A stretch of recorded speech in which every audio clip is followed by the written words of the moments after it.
Ivan, tá fechado teu microfone. Valeu, valeu, Deus abençoe. Queridos, Amém. essa é a nossa primeira reunião do nosso semestre. Lembrando, recapitulando, que semestre passado a gente fez uma síntese das principais doutrinas da fé cristã.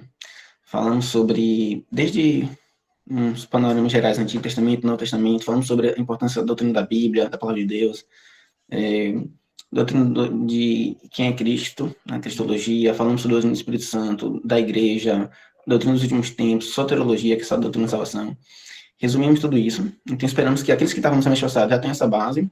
Esse semestre, quem é novato, então, mas eu acredito que já tem um certo nível de conhecimento sobre essas doutrinas importantes, e quem não tem, a gente vai ganhando com o tempo aí das reuniões, tá bom?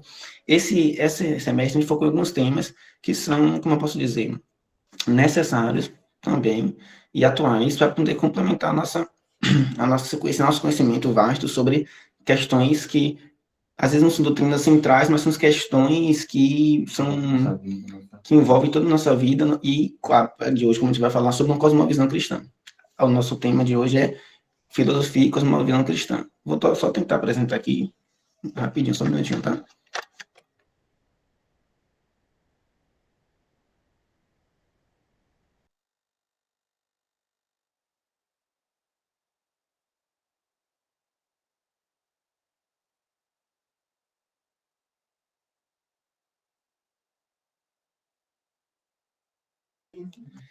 Querido, só um minutinho. Thalita, você consegue apresentar para mim? Vou te mandar a apresentação, porque eu não estou conseguindo aqui, não. Pode ser? Pronto, Thalita, eu te mando agora. Perdão, tá? Acabei, não consegui.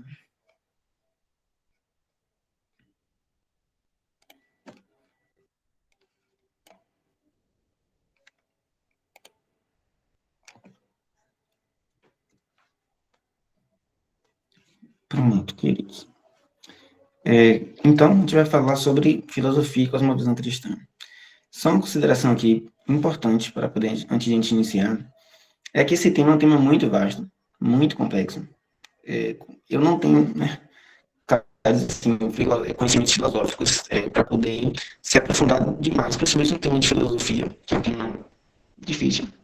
Cosmovisão é mais legal, mas o tema de filosofia tem muitas questões que a gente vai só introduzir, certo? E gerar e dar um norte aqui, um conhecimento, mas a gente vai discutir também bastante. Filosofia é isso, né? Essa busca pelo saber. E a gente vai alongar durante nossas conversas lá no grupo, enfim. Sempre que vocês tiverem questões assim relacionadas à filosofia, podem comentar, mas já vai dar um norte, né? E um direcionamento sobre esse assunto, tá bom? Ah, sim, outra coisa importante é entender o porquê, a necessidade de motivos porque estudar filosofia, a importância do saber filosófico, tá bom? Irmã, lembrando bem também, irmã Sofia vai ajudar a gente também nessa apresentação hoje, tá bom? Ela está fazendo um curso de filosofia, só glória. Muito bom de ter pessoas que estão aí pensando em filosofia a partir de uma visão cristã, né?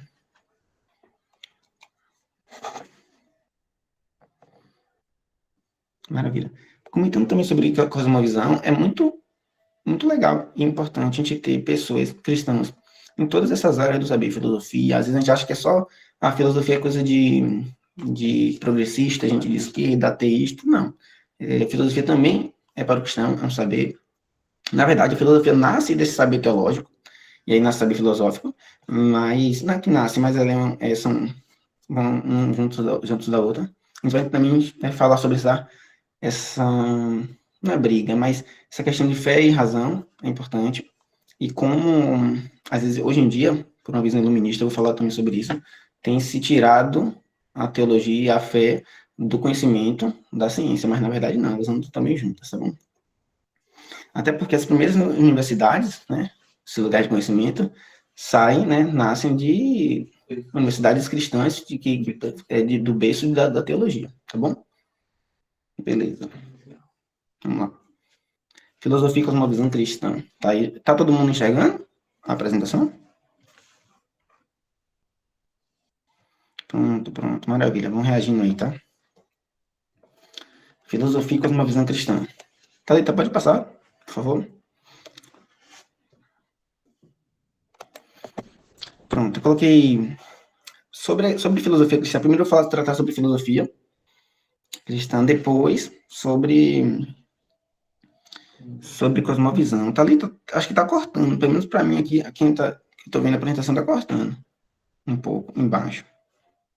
Para vocês estão? Eu tô vendo só até escolástica. Tem como diminuir o zoom, Thalita?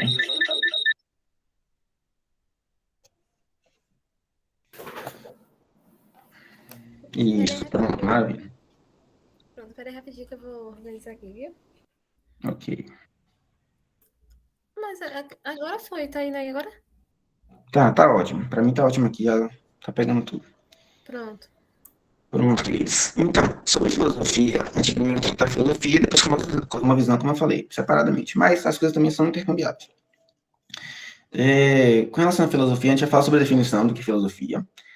Depois a gente vai comentar sobre as principais questões da filosofia cristã, respostas que a filosofia cristã traz, certo?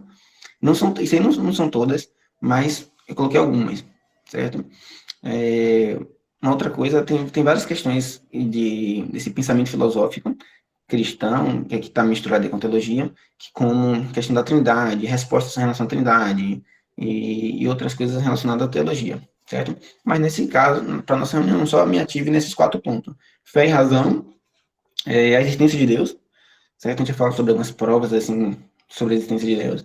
O problema do mal, que acho que é um dos pontos principais aí dessa resposta filosófica cristã, e questão de moral e ética, beleza?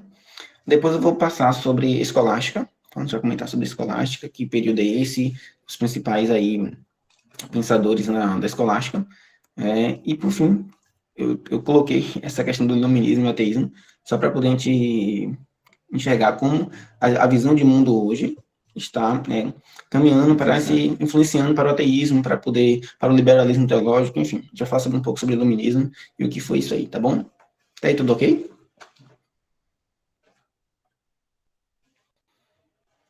Pronto, maravilha.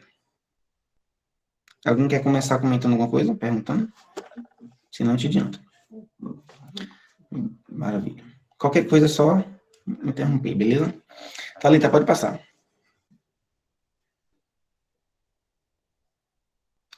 Pronto. Irmã Sofia vai comentar agora sobre motivos para se estudar filosofia, tá bom? Irmã Sofia? Obrigada, Erlan. Tá me ouvindo? Estamos, estou ouvindo bem. Beleza.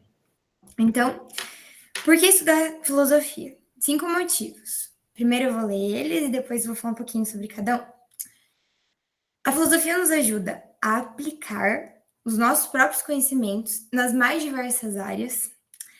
É uma jornada de humildade, nos ajuda a desenvolver virtudes, nos ajuda a compreender o mundo e, por fim, a sobreviver no mundo moderno. Então, em primeiro lugar, por que ela é aplicável em diversas áreas? Ela trata desde as artes marciais até a existência de Deus. A gente pode usar a filosofia para falar sobre direito, sobre medicina, sobre educação. Por muitos, ela é considerada a matéria que dá a universalidade do conhecimento. Óbvio que a gente, como cristão, também considera a teologia. Elas estão ali juntas nisso. Segundo, jornada da humildade.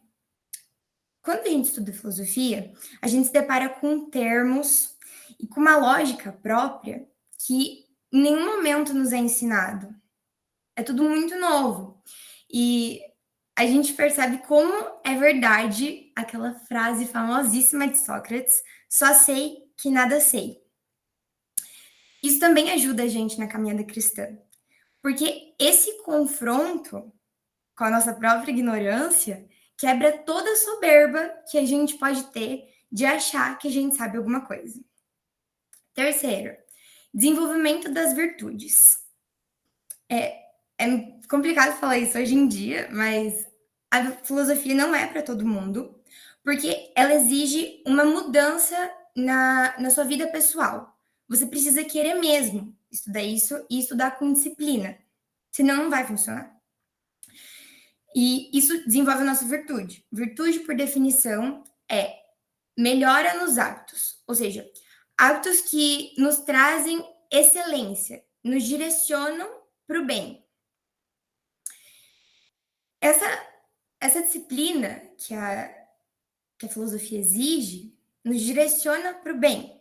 Tomás de Aquino fala aqui: a virtude da estudiosidade tem como vício a curiosidade. Falando um pouquinho sobre isso, e trazendo um exemplo prático. O curioso, que tem esse vício, ele quer muito aprender. Isso é legal. Só que ele aprende de forma afobada. Então, ele tem muito conteúdo, ele quer fazer isso rápido, ele quer fazer de qualquer jeito, e ele vai estudando e vai virando uma bola de neve, não tem disciplina, e isso não vai funcionar. Em contrapartida, a virtude da estudiosidade vai fazer aquela pessoa sentar e falar assim: eu quero estudar isso. Só que eu vou ter um método para estudar isso. Eu vou ter disciplina. Então, por mais que eu goste de filosofia e queira estudar todos os dias, eu sei que eu não vou conseguir. Se eu fizer isso por uma semana, eu vou ficar muito cansada e na outra semana eu não vou estudar. Então, eu vou separar e estudar 1 hora por semana, filosofia. E vou fazer isso constantemente, por anos. Assim eu vou desenvolver a virtude da estudiosidade. Quarto, compreensão do mundo. Agora eu vou voltar lá no começo, que é a nossa base. O que diferencia o homem dos animais? É a razão. Razão a gente vai chamar de logos. A razão nos faz nominar a realidade. E agora eu vou abrir um parêntese sobre isso. Por que é importante a gente nomear a realidade? Porque a filosofia busca a verdade. A verdade para a gente compreender os universais. Eu sei que eu estou entrando em termos, mas espera aí que eu vou explicar. Os universais são, por exemplo, o bem, a justiça e a beleza. Tem uma corrente da filosofia que acredita que isso aí é pura divagação. A justiça existe só nas ideias, a beleza só nas ideias. E não é assim. O modo correto de entender é que o belo, o justo, o moral, o bom, eles existem na realidade. Com isso, a gente já mata aquela ideia de relativizar. Então, não existe verdade relativa. A verdade existe e a gente busca ela. Ok? Tá. Por isso, a gente nomeia a realidade. E agora eu volto nessa compreensão do mundo. Com o logos, a gente nomeia a realidade. Isso é importante porque a nominação nos traz ordem. Isso é visto lá em Gênesis. Uma das primeiras coisas que Deus mandou Adão fazer foi nomear a natureza. Diga aí o nome dos animais, porque isso vai trazer ordem. E, recapitulando, não deixa a gente cair nessa falsa idealização de que verdade não existe. Ela existe. Tá. Quinto, nos ajuda a sobreviver no mundo moderno. Igual o Irlan falou, a gente é bombardeado por ideologia, a gente vive se deparando com discussões vãs, e muitas vezes a gente até se envolve nisso, e a gente escuta muitas falácias. É muito difícil a gente defender até a nossa fé cristã se a gente não entender a lógica, se a gente não entender o que as pessoas estão falando. Então, uma forma de nos blindar desse bombardeio terrível, desse barulho do mundo de hoje, é buscar a verdade, buscando a verdade. E a filosofia nos auxilia nisso. E agora eu vou falar 2 motivos pelos quais eu estudo, e estou tentando estudar. Eu estou começando esse curso, é online, e estou nas primeiras aulas ainda, mas eu entendo que a filosofia me ajuda a viver a vida cristã. A teologia me ajuda a entender como as coisas funcionam, como Deus funciona e toda a doutrina, e a filosofia me ajuda a aplicar, e a disciplina também. E o segundo motivo é porque eu acredito que tem muitas pessoas que estudam filosofia e acabam não acreditando em Deus, eles viram ateus. Eu entendo que a gente, como cristão, tem também a obrigação de entender o que eles estão falando, entender essas pessoas e falar para eles, espera aí, é possível você saber sobre filosofia e acreditar em Deus. E pregar o evangelho para essas pessoas também, sabe? Não que seja muito necessário você falar, porque óbvio que você não vai convencer ninguém, isso não vai levar ninguém para o céu, tem que ser o toque do Espírito Santo. Só que o Senhor mandou a gente anunciar o evangelho a toda criatura. Então, eu acredito que a filosofia é também um instrumento para isso. Deus abençoe. Amém, irmã Sofia. Glória a Deus. Que maravilha. É isso aí, queridos. Glória a Deus. Motivo para estudar filosofia. A irmã Sofia comentou muito bem. Eu queria só contar uma coisa, irmã Sofia, sobre... Eu estava vendo Jonas Madureira comentando sobre origens dessa filosofia, né? 3 origens principais que levam a esse saber filosófico. Que é, primeiro, o espanto.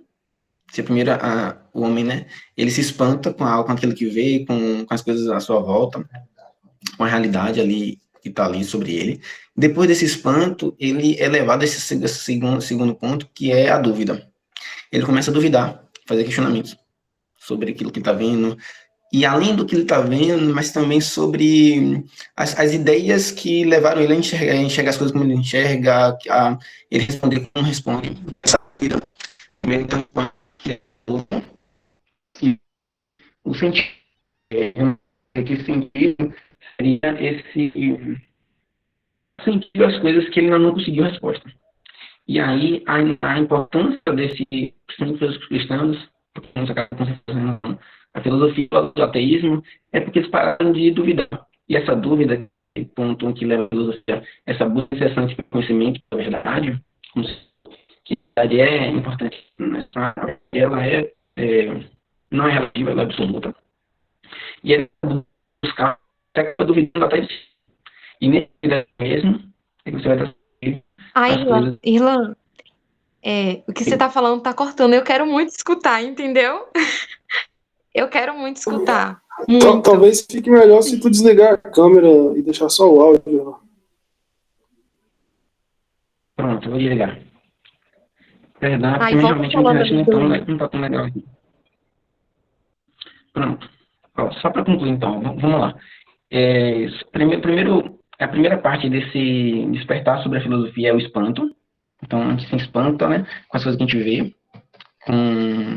com tudo que está à nossa volta, a nossa realidade imposta. Depois desse espanto, já é o segundo ponto, que é a dúvida. A gente coloca em xeque tudo que a gente vê, tudo aquilo que é de material, visto, e também as nossas ideias, né? Duvidando até, e aí o ponto que é duvidando até de nós mesmos. A gente tira certas coisas, nossos pensamentos, e esse estágio da dúvida que nos leva a questionar, que nos leva a perguntar, a procurar em busca dessa verdade.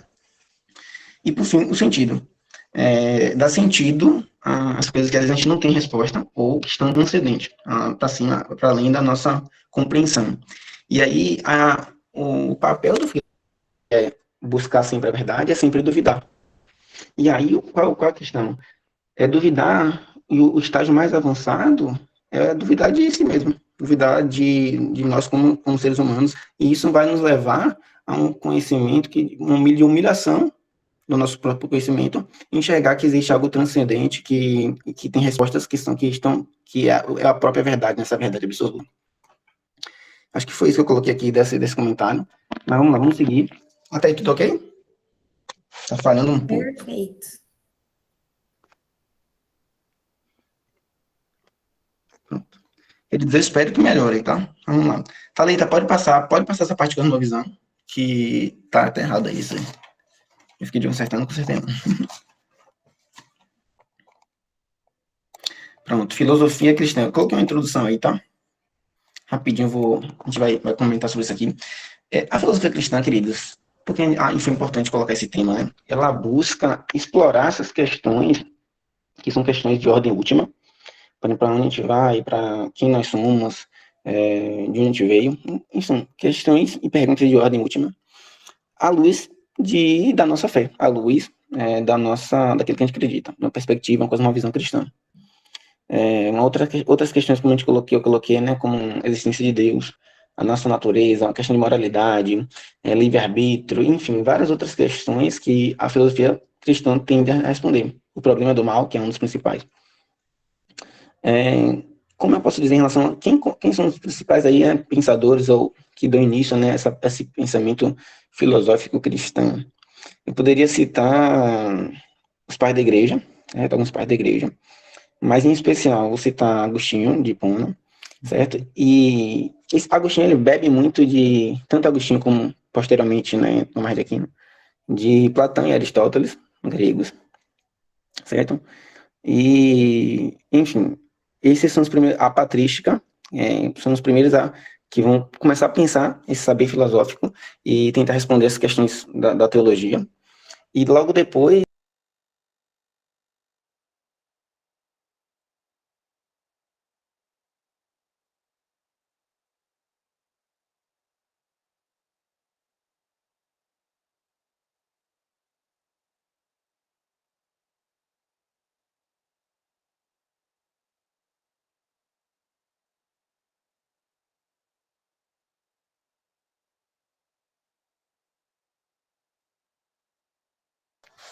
oi, amigos, voltei, perdão.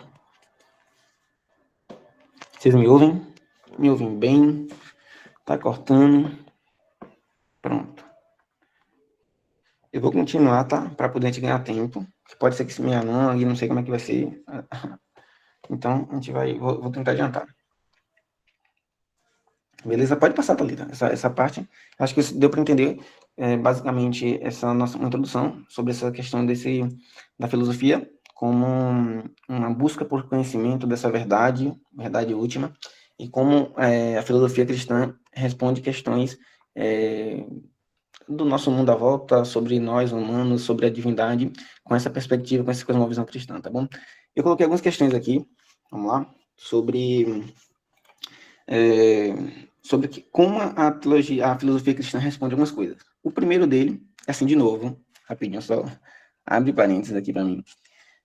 Quem quiser comentar pelo meio pode comentar, pode interagir, mas assim, essas questões, tem algumas coisas que talvez fiquem algumas pontas soltas ou eu não consiga responder tudo, porque são questionamentos bem complexos, e às vezes eu não tenho, né, tanto conhecimento de filosofia para poder explicar, mas vou tentar colocar aqui de forma mais humilde e da melhor forma, tá bom?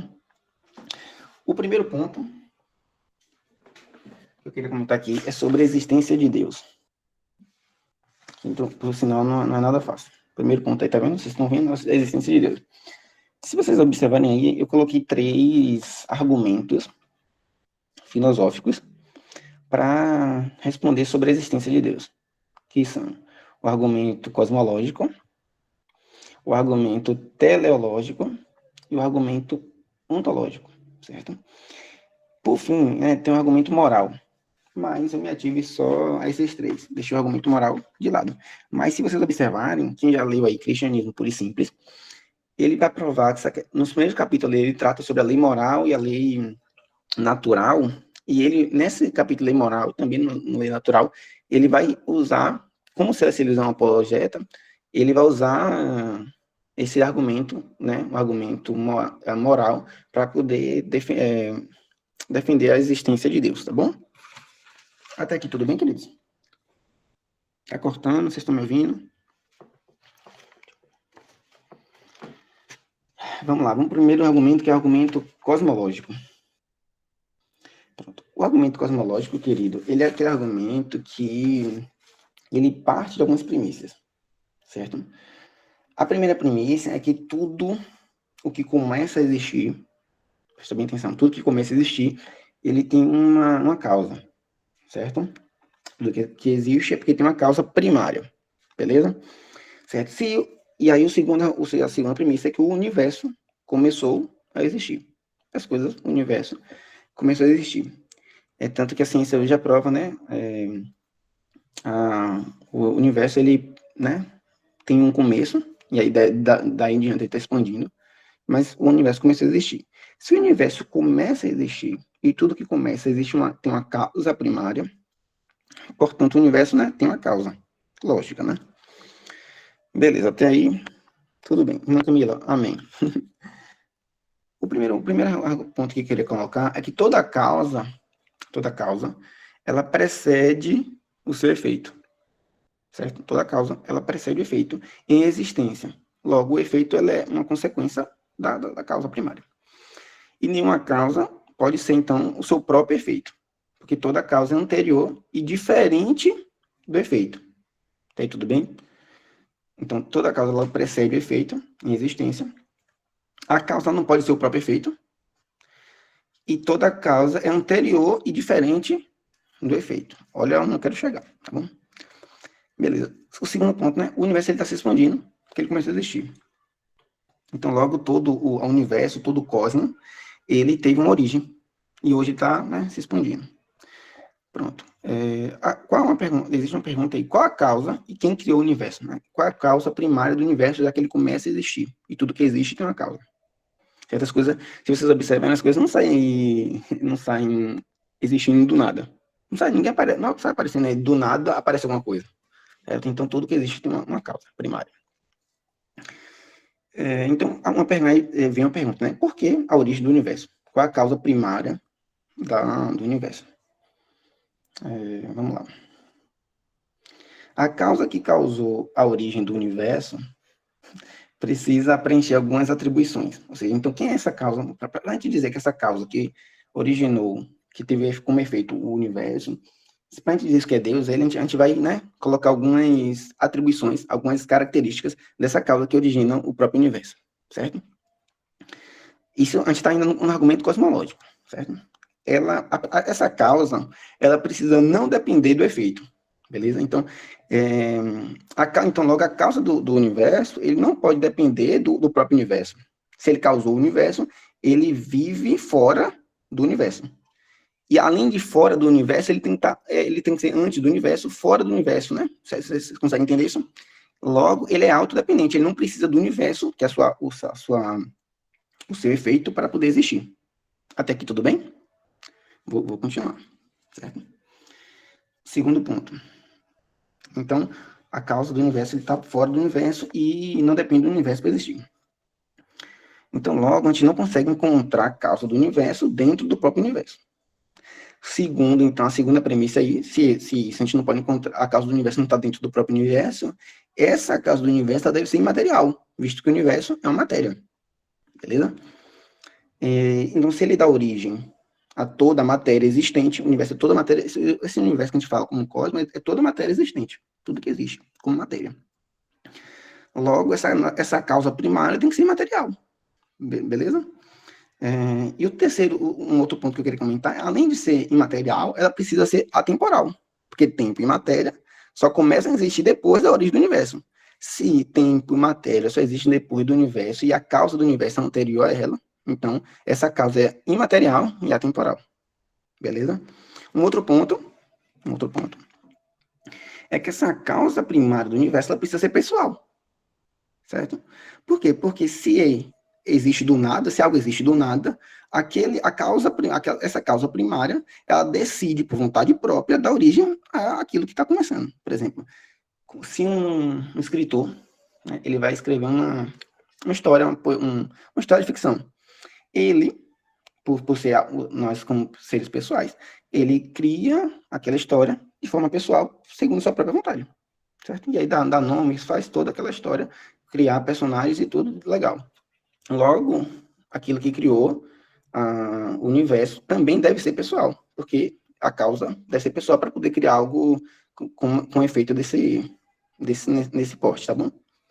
Logo, então, esse argumento cosmológico, ele aponta para Deus, porque é um Deus imaterial, atemporal, pessoal, e está fora, para além do próprio universo, certo? Esse é o primeiro argumento em relação à existência, à defesa da existência de Deus, que é o argumento cosmológico. Até aqui tudo bem, queridos? Eu espero que eu tenha explicado de uma forma que vocês deu para entender mais ou menos. Se bugou, Pode comentar, eu tento voltar a explicar assim.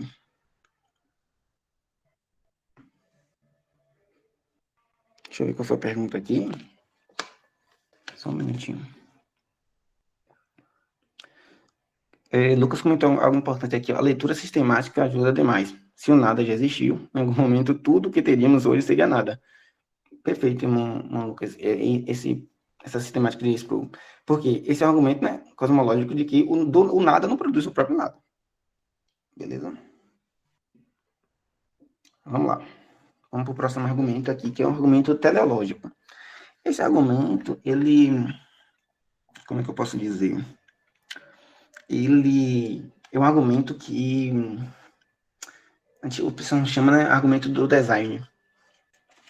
E o ponto, assim, como posso dizer, o ponto de corte dessa discussão, ponto central ali, se encontra como é extraordinário, complexo, lindo, esse ajuste fino do cosmos para a existência da vida.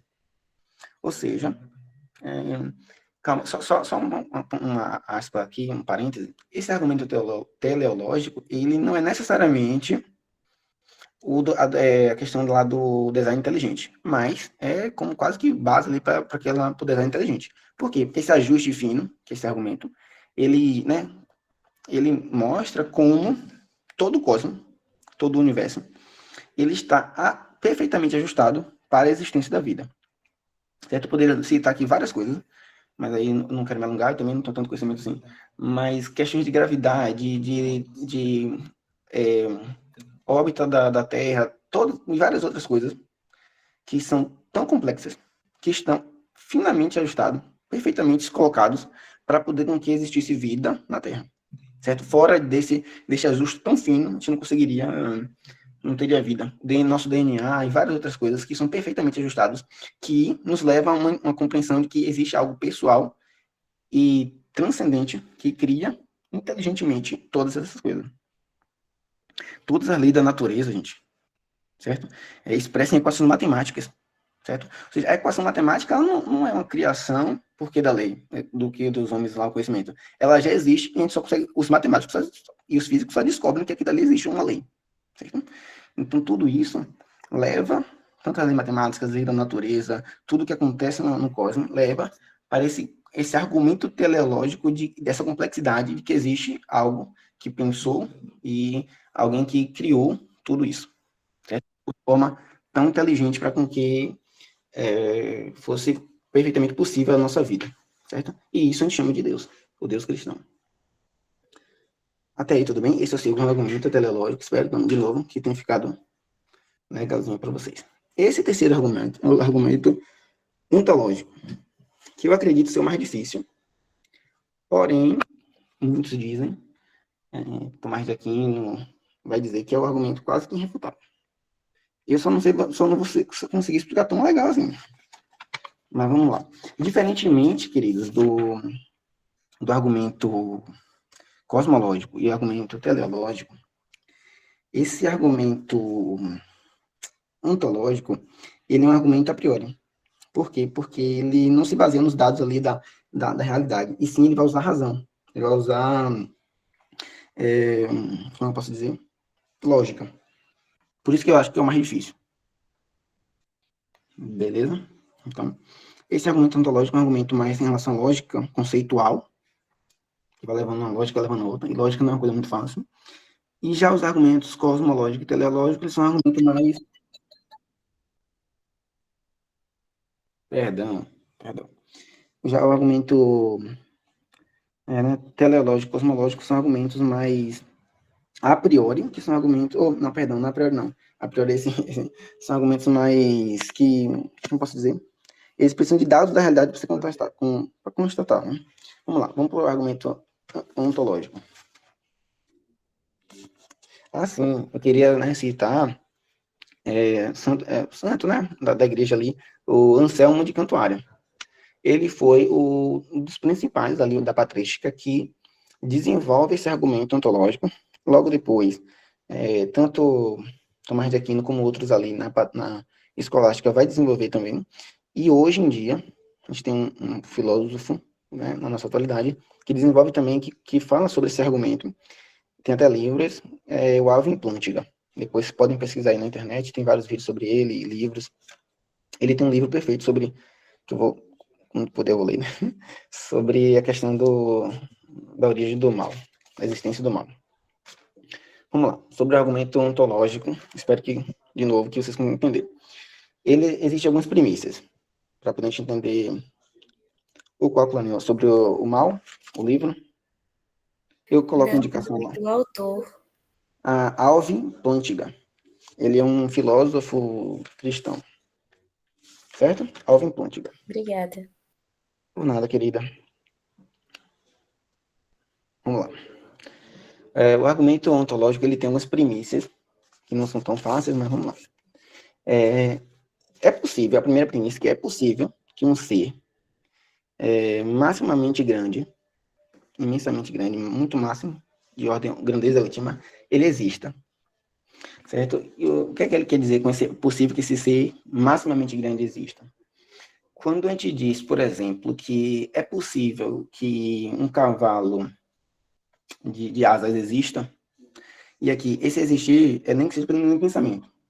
Aí, por que desse exemplo de um cavalo com asas? Ele não existe na realidade, no mundo aqui real, mas ele existe, né, pelo menos em pensamento. Você consegue pensar um cavalo, por quê? Porque existe, na nossa ideia, o cavalo existe asas. Então, a gente consegue pensar um cavalo que voa, certo? Ou unicórnio, por exemplo, um negócio ali com chifre. Então, é possível que exista, pelo menos no pensamento, certo? O segundo ponto é que se é possível que esse ser, que esse ser maximamente grande, ele exista, então ele é um ser maximamente grande que existe em algum mundo possível, certo? Em algum mundo possível, ele existe. Se porque a gente conseguiu, né, pensar. Se esse ser maximamente grande. Oi, Samuel. É como se fosse assim, a ideia de que se a mente humana é capaz de imaginar, de criar um Deus que seja onipotente, onisciente, tão grande, é porque de algum lugar ele parte, né? Não é da pura imaginação, mas de uma realidade. Pronto. Se a gente consegue pensar, é porque em algum mundo possível ele existe. Certo? Pelo menos de novo, pelo menos nem de primeiro aqui, se esse mundo for nossa imaginação, eu não sei, mas em algum mundo possível ele existe. Certo? Beleza. Vamos lá, vou continuar, porque não é fácil, talvez até eu bugue aqui em explicar. O terceiro argumento é se esse ser maximamente grande existe em algum mundo possível, então ele existe em todos os mundos possíveis. Certo? O quarto ponto é se esse ser maximamente grande existe em todos os mundos possíveis, ele existe no mundo atual. Porque foi como Samuel comentou, se a gente consegue imaginar esse ser, logo ele existe, porque se ele só existe, a gente só consegue imaginar porque é algo que existe em essência. E aí claro que existe um salto lógico aqui que eu realmente não consigo ir lá, né, desenvolvendo esse argumento, mas o quinto ponto nessa premissa é que, portanto, se um ser maximamente grande existe no mundo atual, esse ser existe, portanto, esse ser existe. E se ele existe, ele é Deus. Perdoe-me, sinceramente, porque assim, mais cedo eu estava até tentando colocar ali essas linhas aí para poder argumentar. Saiu até, eu entendi, mas agora me fugiu um pouco sobre como desenvolve cada um tema aqui. Mas eu queria trazer para vocês, certo? Então, existem 5 premissas aí desse argumento ontológico sobre a existência de Deus. Quem quiser, eu vou colocar lá algumas pesquisas que eu fiz e a Suma Teológica de como é o nome dele, meu Deus? Esqueci o nome dele. Beleza? Não é Tomás de Aquino, não, querido. Deixa eu lembrar aqui. Anselmo de Cantuária. Foi ele que desenvolveu esse argumento. Pelo menos deu início ali. Pronto. Vamos continuar, beleza? Porque senão posso ser que me atrapalhe mais ainda.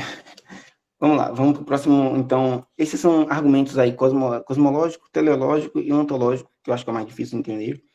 E existe o argumento moral. O argumento moral, só vou, né, comentar um pouco, é sobre essa questão de moralidade, que às vezes para uns pode ser, se existe, como o Lewis falou, se existe uma moral, uma lei moral impressa em todos os homens, e essa lei moral, ela não pode ser relativa. Né? Existe uma lei que é quase que universal para todo mundo. É uma suma teológica mesmo, Lucas, mas assim, porque a suma teológica de Tomás de Aquino é uma, a dele é outra, então cada um tem uma suma teológica, eu acho que é isso. Mas eu posso pesquisar e comentar também. Enfim, sobre a questão do argumento moral, é que existe uma moral impressa em todos os homens, que ela não muda por região. Existe coisas, por exemplo, menino vestir rosa, menino vestir azul e menina vestir rosa. Isso pode ser uma questão cultural. Existem questões culturais, morais, éticas culturais, mas existe uma moral que é absoluta, uma moral que ela é impressa em todos os homens. E se existe essa moral, seja bem-vindo, Marco, Deus abençoe. Se existe essa moral que ela é ali não relativa, por exemplo, não matar, isso está impresso em todos os homens de alguma forma. Você acha que em alguns níveis mais ou menos, mas todo mundo entende que matar é errado. E aí, e outras questões também que são argumentos que são morais, que são para além da, né, de questão de cultura, a gente entende que existe um legislador moral sobre tudo isso. E esse legislador que imprime essa lei moral em todos os homens, ele é Deus, certo? Enfim, esse também faz parte aí do argumento sobre a existência de Deus, que é o argumento moral. Certo? Vamos lá. Sobre fé e razão, a filosofia, né, ela busca, né, compreender um diálogo ali saudável, e sobre fé e razão. Em vez de a gente dizer assim, a fé está de um lado e razão de outro. Eu vou falar posteriormente sobre como o iluminismo ele tem tentado tirar a religião, a fé, a teologia do campo da razão, da ciência, enfim. Mas integrar fé e razão, queridos, é fundamental. Principalmente para a nossa fé, racionalizar, ou porque a gente não tem uma fé fideísta. O que é uma fé fideísta? É que crê sem evidências nenhuma, sem nada para crer, a gente está crendo ali de forma irracional. E a nossa fé, ela não é irracional. Existem momentos que realmente a fé, ela é o ponto principal ali, senão a gente não consegue entender umas coisas. Mas a nossa fé não é racional, existe a lógica, existe ali uma racionalidade, certo? Então a importância de conhecer, ter conhecimento, a importância dessa filosofia, né, dessa busca pelo conhecimento, pelo saber, para poder responder questões de ordem última, sobre teologia, sobre Deus, sobre quem o homem é, as questões centrais, beleza? Oi, Ivan. Oi. Só um ponto que tocou, às vezes até é utilizado esse argumento de que a fé ela é contraposta à razão como forma de descredibilizar a própria fé. Perfeito. Porque a fé ela não dá, porque nem sempre a fé ela consegue explicar tudo. Mas isso não faz dela uma fé irracional, né? Na verdade é porque existem algumas verdades que elas são para além da razão. Elas não são irracionais, mas são supra-racionais, porque a nossa razão ela é limitada, ela não consegue compreender a totalidade das coisas. Perfeito. Isso não faz da fé ou de questões que a fé trata como sendo coisas irracionais, coisas que não faz sentido, enfim, mas é supra-racional, né? Está para além da razão, e não razão. Irracional, e não contraposta à razão. Perfeito, Samuel. Deus abençoe pela contribuição. Aí outro ponto, queridos, que eu queria trazer a vocês é o problema do mal. Esse também é um dos principais pontos, como eu posso dizer, geralmente, né, a galera ateísta sempre vai falar de algumas outras coisas, vai falar, mas no fundo vai chegar nesse ponto, que eu acho que é o ponto mais complicado não é nem complicado, mas mais duro de se responder em relação à fé cristã, que é o problema do mal, porque o mal existe. E a gente parte, né, dessa ideia, né, dessa resposta, por quê? Porque, sim, se existe um Deus, tanto que Jonas Madureira, quem já pôde ler o livro dele, Inteligência Humilhada, ele gasta um capítulo todo falando sobre isso, né? Se existe um Deus, presta bem atenção, se existe um Deus que é todo-poderoso, e ao mesmo tempo é todo bondoso, então ele é todo-poderoso e todo bondoso. E como é que o mal existe Como é que o mal existe, sendo que existe esse Deus, que é todo poderoso e todo bondoso, certo? Então, para os ateístas, eles tendem, né, a comentar ou falar, querer contrapor o cristianismo com relação a isso. Se existe esse Deus, que é todo poderoso, todo bondoso, então o mal não deveria existir. E como conciliar isso aí, né? Algumas pessoas aí já se debruçaram em relação a responder essas questões. O principal deles, amém, irmão Israel, Deus abençoe, meu querido. A gente está aqui, né, falando sobre filosofia um pouco, tratando algumas questões que são questões complexas, mas que a filosofia cristã tenta responder. A gente vai comentar agora sobre o problema do mal.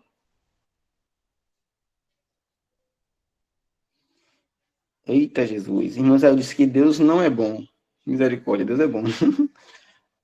Na verdade, irmão Israel, realmente Deus é bom. A palavra fala que Deus é bom. Bondade é um atributo de Deus. E nós só somos bons porque existe esse atributo aí comunicável a nós. Pronto, quer comentar? Comente aí porque Deus não é bom. Paz de Deus a todos, estão me escutando direitinho? Amém. Assim, eu talvez tenha sido um pouco incoerente, tá?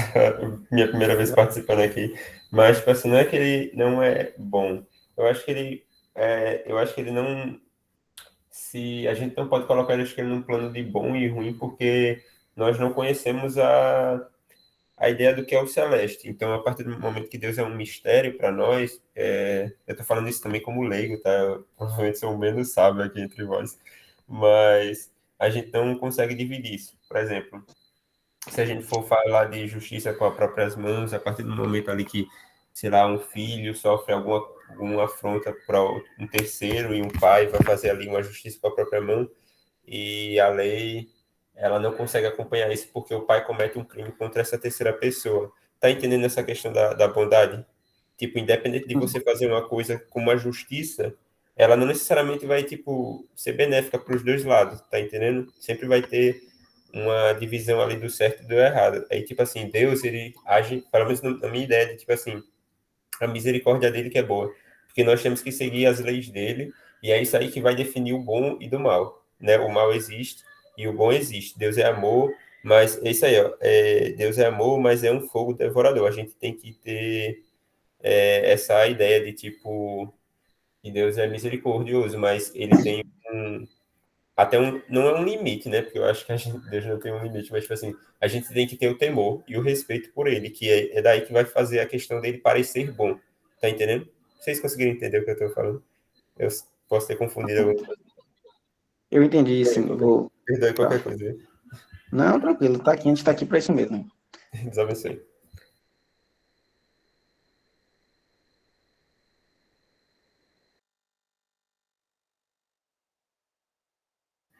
Rapaz, atrapalhei o irmão. Hoje, não, Não, perdoa. eu Tá não sei se ele fechado, tá falando, mas o áudio tá suave. fechado. É isso. Amém.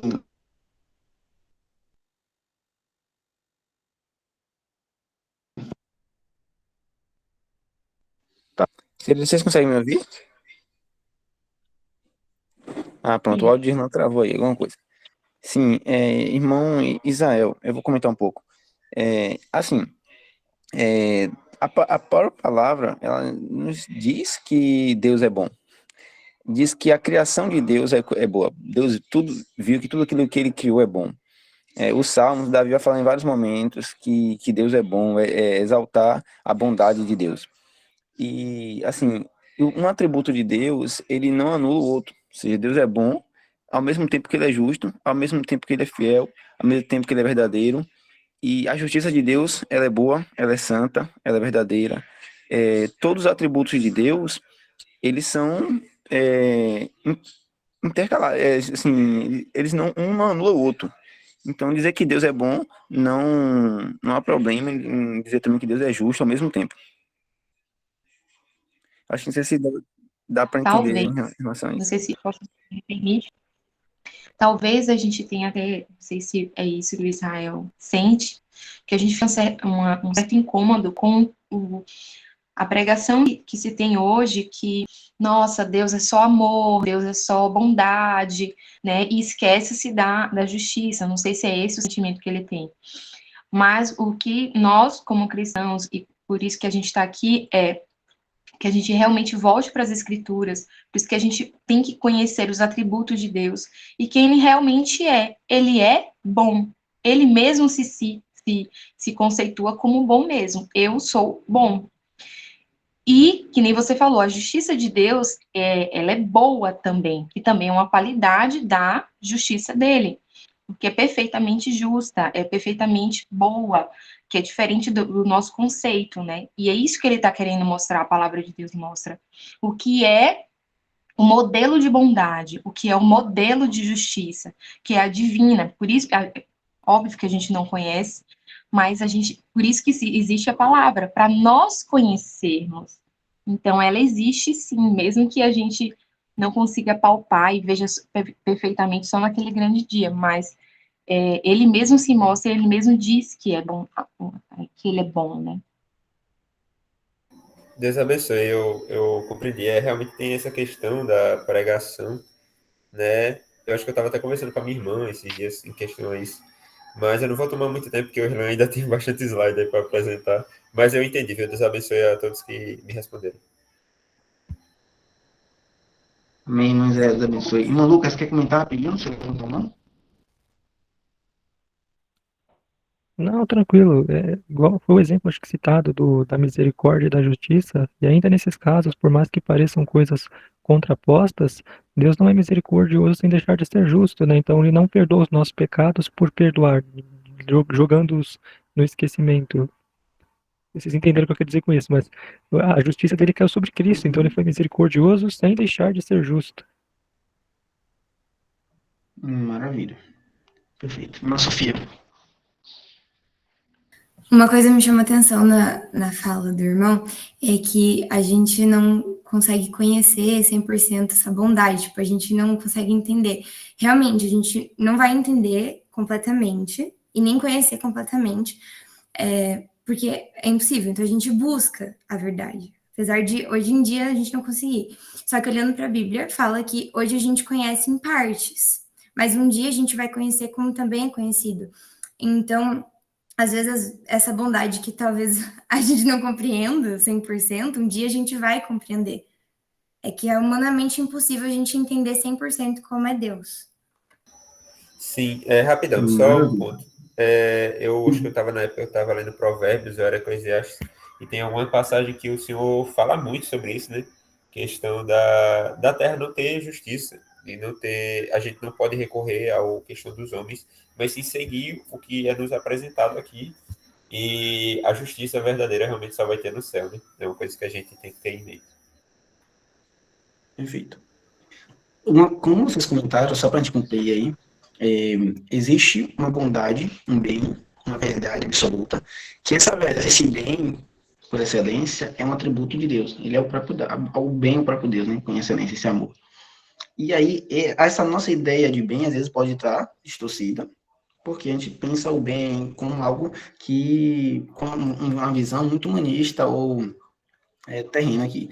O bem, por excelência, é Deus. E Deus, ele se auto-revelou, e a irmã Sofia pudesse buscar conhecer, ele se auto-revelou, e no que ele auto-se revelou, a gente vai em busca desse conhecimento. E esse conhecimento diz que o próprio Deus ele é bom. E aí, agora, a partir daí, a nossa ideia de bondade vão se moldando pelo que a gente entende do bem, que é o próprio Deus. Mas, enfim, vamos continuar sobre a questão do problema do mal. Vocês me ouvem? Não. Queridos, parece que tá cortando, tá legal. Dá um joinha aí rapidinho, pra poder seguir.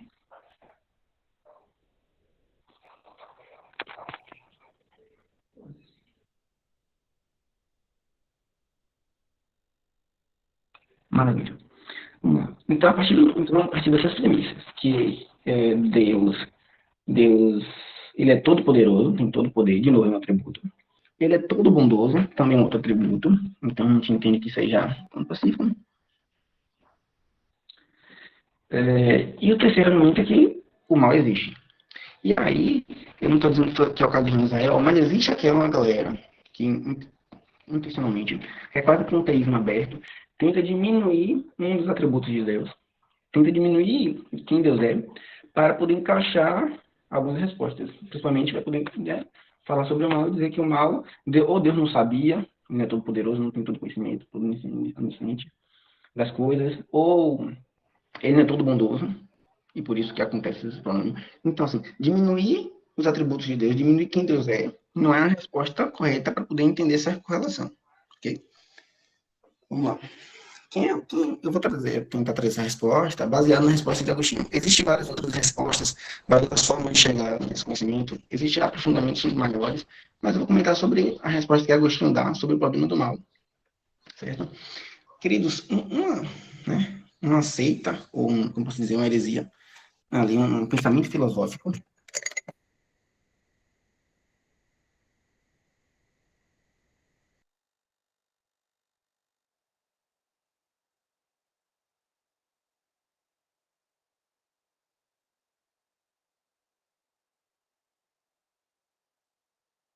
com relação a essa questão do mal, é Deus e o mal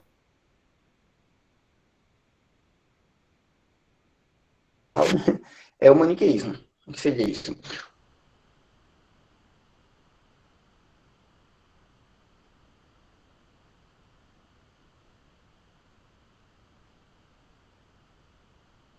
Irlan, tá travando muito. Tá dando uns momentos assim que, tipo, não dá pra te ouvir.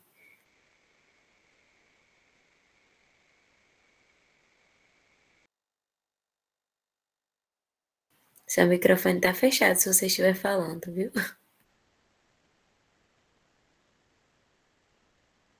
Melhorou? Vocês me ouvem? Pronto. Agora Parece sim. que sim, né? Pronto. Eu mudei aqui a internet, espero que melhore. Novamente, perdão. Eu vou tentar adiantar para a gente não perder muito tempo. Então, vamos lá. Sobre a questão do problema mal, eu estava comentando que Agostinho ele só tenta rebater ali algumas filosofias maniqueístas que existiam na sua época. E o que é o maniqueísmo? Né? É fruto desse dualismo, onde Deus ele não é onipotente. Por quê? Porque existem duas forças quase que iguais aí. O bem e totalmente ao do outro lado, o mal. O bem e o mal são forças equiparadas. São esse dualismo, né? Forças quase praticamente iguais que em algum momento o bem vence, em algum momento o mal vence, e aí existe a resposta. Por quê? Porque então, para poder fugir de que Deus é todo poderoso e o mal existe, e não colocar a culpa em Deus, né? O maniqueísmo é isso. Deus, ele não tem todo o poder, e ele combate a força que é o mal, que em alguns momentos vai vencer, em outros momentos não. Esse maniqueísmo dualista, infelizmente, a gente ouve até influências até hoje sobre isso, né? Que, na verdade, a seita do gnosticismo nasce aí desse dualismo maniqueísta. E a gente vê até hoje, né? Parece que até nos nossos púlpitos, infelizmente, algumas pregações é como se Deus estivesse lutando contra o mal, né? Em pé de igualdade. Na verdade, não existe isso. Certo? Deus é soberano sobre a história, ele é todo poderoso. Tá bom? Pronto. Uma outra... Pronto. E aí, queridos, Agostinho vai responder, né, essa questão do problema do mal com uma base platonista de Platão ali, para poder ele embasar o seu conhecimento filosófico cristão. E ele vai né, descrever que o mal ele não existe por essência. Como assim o mal não existe em essência? O mal ele não foi criado. Tudo que existe, em essência, é algo criado. O mal, não. O mal, ele vai responder que é essa privação, esse afastamento do bem. Certo? Logo, de novo, como eu falei, o mal, ele, em essência, ele não existe. Ele é essa ausência dessa corrupção. O mal é essa corrupção do bem. Até que tudo bem. Então, vamos lá, eu vou dar, por exemplo, algumas coisas que não existem em essência. Deixa eu dar um exemplo. O frio, por exemplo, não o frio. O frio, em essência, ele não existe. Existe o calor. Mas o frio é esse afastamento do bem, essa corrupção do bem, ou do calor. Por exemplo, o ferrugem, né? Um exemplo, né? Na Constituição Civil. O ferrugem, o que é o ferrugem? Nada mais é do que essa corrupção, né, do aço. O ferrugem, em essência, ele não existe. A deteriorização, a corrosão do aço gera o ferrugem, que não existe em essência. Ele só é essa deturpação de algo que é o bem, que existe por si só. Ou seja, por mais que a gente consiga enxergar algumas coisas, ações ali, causas daquilo, mas ele não existe em essência, certo? Até aqui tudo bem? Logo, né, Deus, ele permite que o mal exista como parte desse seu plano para a criação, redenção, para mostrar a sua glória. Então, ele permite que esse mal exista, esse afastamento do próprio bem, dessa própria bondade, do seu próprio ser. Ele permite que isso exista. Por quê? Porque ele dá e aí eles vão responder com o livre-arbítrio. Livre-arbítrio é aquilo que dá, faz com que Deus deixa o homem, cria o homem livre, e ele se afasta. E na teologia cristã a gente faz o quê? Adão era livre, e ele escolhe se afastar do bem, se afastar da verdade, do bom, e logo ele peca. E esse pecado na teologia cristã original é que faz com que a corrupção humana exista, se prolonga a todos os homens. Mas é o próprio Deus que intervém, ele entra na história para poder redimir. Então, a gente não pode chamar, jamais Deus é mal, ou ele cria o mal em essência, ele não criou, o mal existe, mas o próprio Deus que redime todas as coisas, certo? Então, essa questão do problema do mal, Tomás de Aquino responde dessa forma, a gente chama de teodiceia, que o mal não existe como uma essência, mas sim como uma privação, uma corrupção do bem. Alguém quer comentar?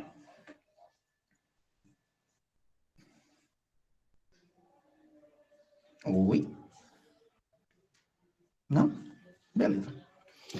Então é isso. Sobre o mal, foi isso que eu coloquei. Queridos, uma outra coisa, né? Esse mal também, como né, essa privação, essa ausência do bem, e também a gente pode chamar de uma desordem. E talvez, eu notei isso aqui, essa desordem na hierarquização do bem buscado.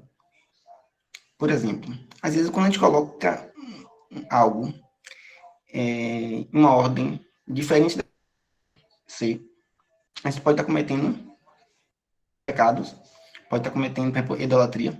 Que é idolatria? Não sei, você amar acima de todas as coisas, algo que não deveria ser amado. Então, existe uma desordem nessa hierarquização daquilo que deve ser amado, e isso gera pecado, isso gera um mal moral, certo? Então, o mal por excelência é amar de uma hierarquia correta. Primeiramente Deus e o próximo como a ti mesmo. Irmã Emily, quer comentar?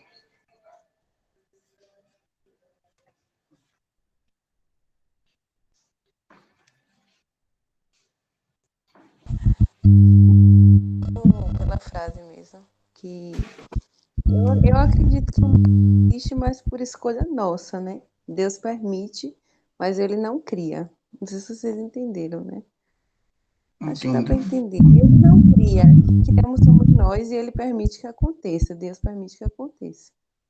É isso, ele permite o mal, ele permite, como ele criou seres livres e Adão pecou, ele permitiu, deu essa liberdade, ele permitiu com que Adão se afastasse e esse mal, né, esse mal moral, ele fosse alastrado a toda a humanidade. Então, o mal que a gente enxerga, ele é esse distanciamento do bem e daquilo que do próprio Deus, né, que é a causa primária do bem. Ok? Eu vou continuar, tá? Eu acredito que ficou mais ou menos compreensível. Maravilha, maravilha. Sim, aí eu vou novamente indicar, quem quiser, tem o livro do Alvin Plantinga e o livro de Inteligência Humilhada de João Madureira. O 3º capítulo ele trata muito sobre isso. Ele trata também de uma perspectiva muito pastoral, de como lidar nos momentos assim de aflições e dores. Enfim, outra área da filosofia que a gente tenta responder é essa ética e moralidade, né, que eu coloquei aqui. Porque existem algumas coisas morais, e porque existem algumas morais que são absolutas, como a gente falou, né? E como a filosofia cristã, os pensamentos cristãos, ele molda as nossas atitudes, as nossas tomadas de decisões e a nossa vida cotidiana. E como Sofia falou, ela nos inspira a viver uma vida virtuosa, ordenada e centrada no amor de Deus e ao próximo, certo? Vamos lá, a moralidade cristã, ela nos incentiva, nos impulsiona a viver uma vida virtuosa, desenvolvimento das virtudes, ordenada, como eu falei, ordenar nossos amores, nossas afeições, a nossa vida, e centrada no amor de Deus e ao próximo, beleza? Pronto, Thalita, pode passar?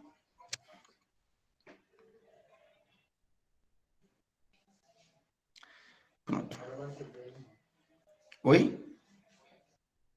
Pronto, vamos lá. Eu queria comentar sobre a questão da escolástica. Por quê? Porque é o momento, né, na Idade Média ali, medieval, que, como posso dizer, que de maior florescimento com relação a essa filosofia cristã. A compreender, racionalizar, pensar a fé cristã como algo racional mesmo. A patrística, desde Santo Agostinho ali os demais, e posterior a escolástica, que é esse movimento, né, intelectual que floresceu assim, na Europa medieval, né, nos pais da igreja ali, especialmente, né, no século ali, VI e VII. Sexto e sétimo? Não, 11º, 12º. Meu Deus. Entre 11º e 14º. O termo escolástica, queridos, ele vem do latim scolatio, que significa relacionado, né, à escola. Então, esse pensamento aí filosófico e teológico, onde os principais temas, né, foi a síntese entre filosofia e teologia, questão de metafísica, teoria do conhecimento, ética e moralidade, filosofia política e social, e também, qual foi o último que eu coloquei?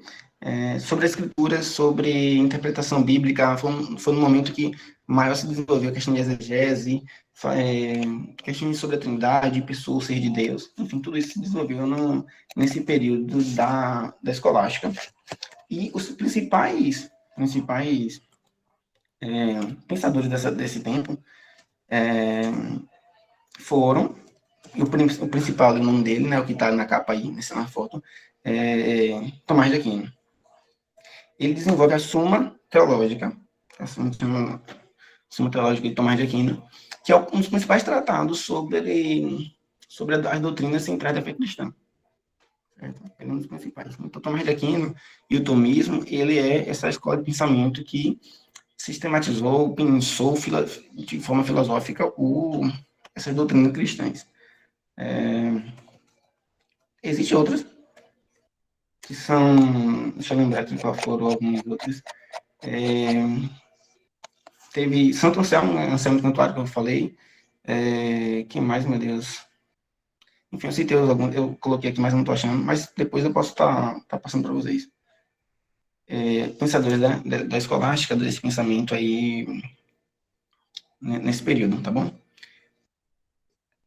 Thalita, pode passar. Sim, teve Duns Scotus, que ele é um francês escocês, né, que falou muito também sobre metafísica e outras questões.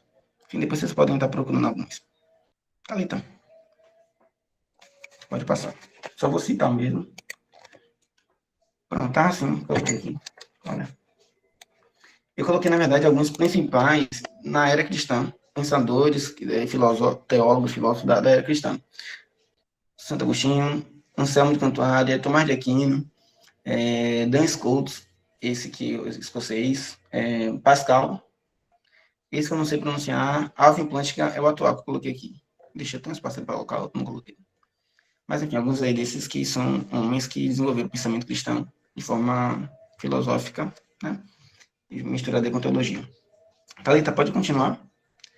Queridos, e aí, passando esse período, né, medieval, a gente entra, né, já mais próximo aqui agora, esse período do iluminismo, que surge, né, no século XVIII, como eu posso dizer, caracterizado assim pela valorização, né, da razão. Então, é uma supervalorização da razão, do pensamento científico, presta bem atenção, pensamento científico da razão, e do questionamento crítico à religião, às instituições, principalmente a instituição da Igreja Católica, ao tradicionalismo, às tradições. Então, o iluminismo, ele começa, é a primeira vez, né, que começam a querer tirar, que é, como eu falei, as universidades ali, era o berço da teologia, e começam a querer tirar do conhecimento, do saber filosófico, do saber científico, a teologia. Tirar Deus do meio aí. E querer racionalizar tudo. Essa supervalorização da razão. Através do iluminismo, Immanuel Kant e alguns outros. Logo, esse iluminismo, ele tenta dar fim à influência da fé e dizer que agora estamos numa nova era. A era da razão. A era da ciência.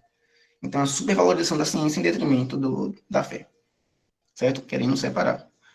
Entendam bem, ao longo de toda a história do cristianismo ocidental, fé e razão estavam muito juntos, e é agora, a partir do iluminismo do século XVIII, olha como a gente está aqui já perto, que começam a tentar separar, né, a fé da razão, tentar colocar a ciência como eu posso dizer, acima da teologia. Beleza? Deixa eu só lembrar aqui alguma coisa que eu queria pontuar. Acho que é só. Passa aqui, Thalita, por favor.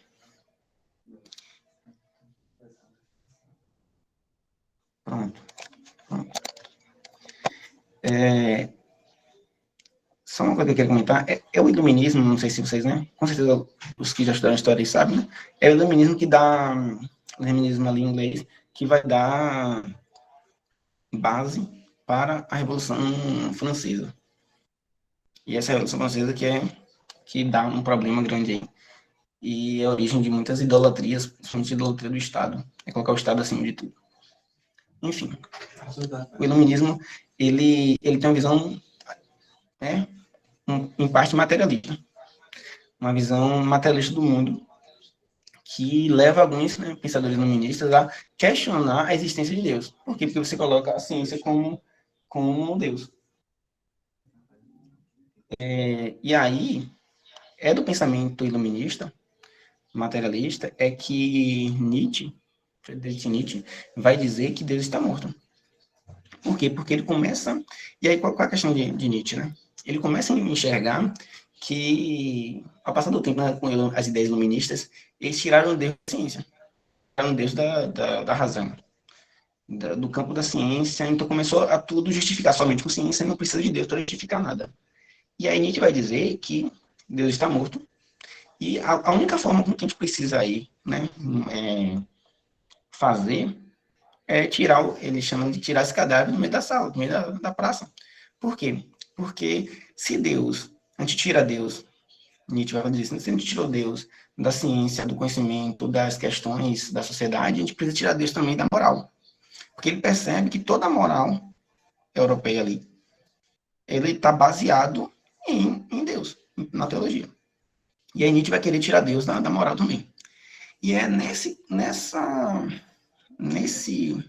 ponto que Nietzsche fala de querer tirar Deus também da moral, é que nasce, né, o niilismo, que é você fazer o que você quer. Por quê? Porque não existe essa moral absoluta. Então, você pode ser levado por esse prazer. O seu prazer é o que importa.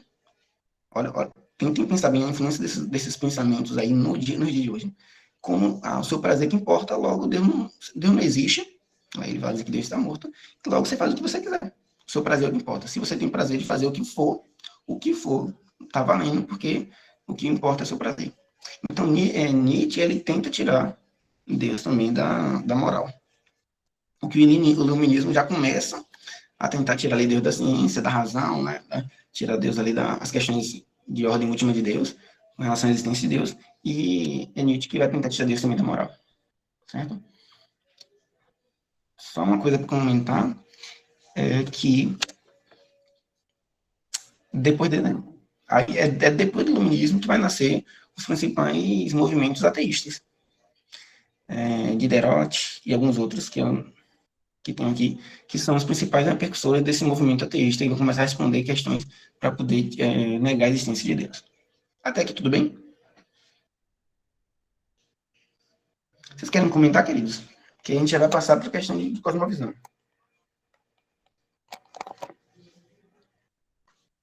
Sim, Thalita, por favor. Na verdade, nem uma acrescentar nada, nem coisa. É uma pergunta. Esses dias eu estava tendo aula de, deixa eu ver qual é o nome, ética cristã, né? E aí, eles falaram assim, Continue. Que em determinado da época da história, antigamente as pessoas eram moldadas pelas regras, ou seja, tinha as regras da sociedade e elas tinham que seguir a todo custo.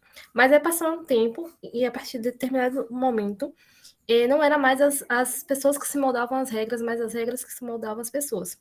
Mas que nenhum dos dois modelos funcionava.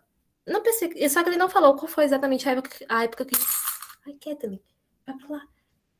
começou, como, tipo assim, não falou a época que isso começou a acontecer. Tá relacionado à questão mesmo ainda, essa ideia que, esqueci o nome do homem, sobre o iluminismo, tá relacionado a isso? Será? Perdoe, Thalita. Tu poderia só colocar de novo as ideias principais, porque no início eu não entendi muito, não. Peraí, só um minuto. Alguém quer comentar o que Thalita falou? Se entendeu, se quiser responder. Voltei, perdão, porque eu tava tendo uma DR com o Ah, Catherine aqui. Mas assim, o que ele quis dizer é que, tipo, quando falou que traz o iluminismo, mexeu na questão da moral, correto? Então, assim, sim. o profissional, sim, o professor na aula falou que, tipo assim, antigamente as pessoas elas, tipo, se viravam nos 30 para se moldar as regras. Mas aí, a partir de um determinado momento da história, as pessoas não seguiam mais as regras, mas as regras eram moldadas para as pessoas. Tipo assim, em vez de as pessoas se moldar, mas as regras, foi nesse ponto que, tipo, do iluminismo e de Nietzsche que começou as coisas a mudar, porque ele não falou exatamente a época, mas ele trouxe essa informação. Pronto. Eu acredito que sim. Como a gente falou, esse niilismo, né, que essa valorização do seu prazer para moldar e você ficar livre para poder fazer qualquer coisa, certo? E aí o iluminismo, por dar essa base para dizer que tudo é razão, tudo Deus, tirando Deus aí do conhecimento, faz com que as pessoas moldem todas as coisas a seu prazer. Logo, o prazer máximo é o que importa. E se isso for, eu preciso mudar até as leis, as morais, a moral e tudo que for, para poder se encaixar com o meu prazer. Que é muito, muito mesmo que a gente tem visto hoje. As coisas têm se moldado, por quê? Porque para poder satisfazer o prazer humano. O prazer aí dos homens atuais, modernos. Perfeito, Camila. Existe uma centralidade, uma antropocentralidade aí no homem. Sofia. Foi Sofia? Por favor, Sofia, Eu comente. acredito que foi no iluminismo mesmo, porque antes de Cristo tinha Sócrates, Platão, Aristóteles, e eles não tinham o homem como centro. Isso não fazia sentido. Inclusive, até Sócrates, Platão escreve, né, que ele falava de um Deus desconhecido. Era assim que ele chamava, inclusive com as características do nosso Deus. Então, assim, esse negócio do homem estar no centro não fazia sentido. E depois de Cristo, tem a Idade Média, imperava o cristianismo. Esses negócios de colocar o homem como a medida das coisas começou mesmo no iluminismo. E aí virou uma bagunça. Credo. Que absurdo, gente. Perfeito. Mais alguém? Se não te adianta, né?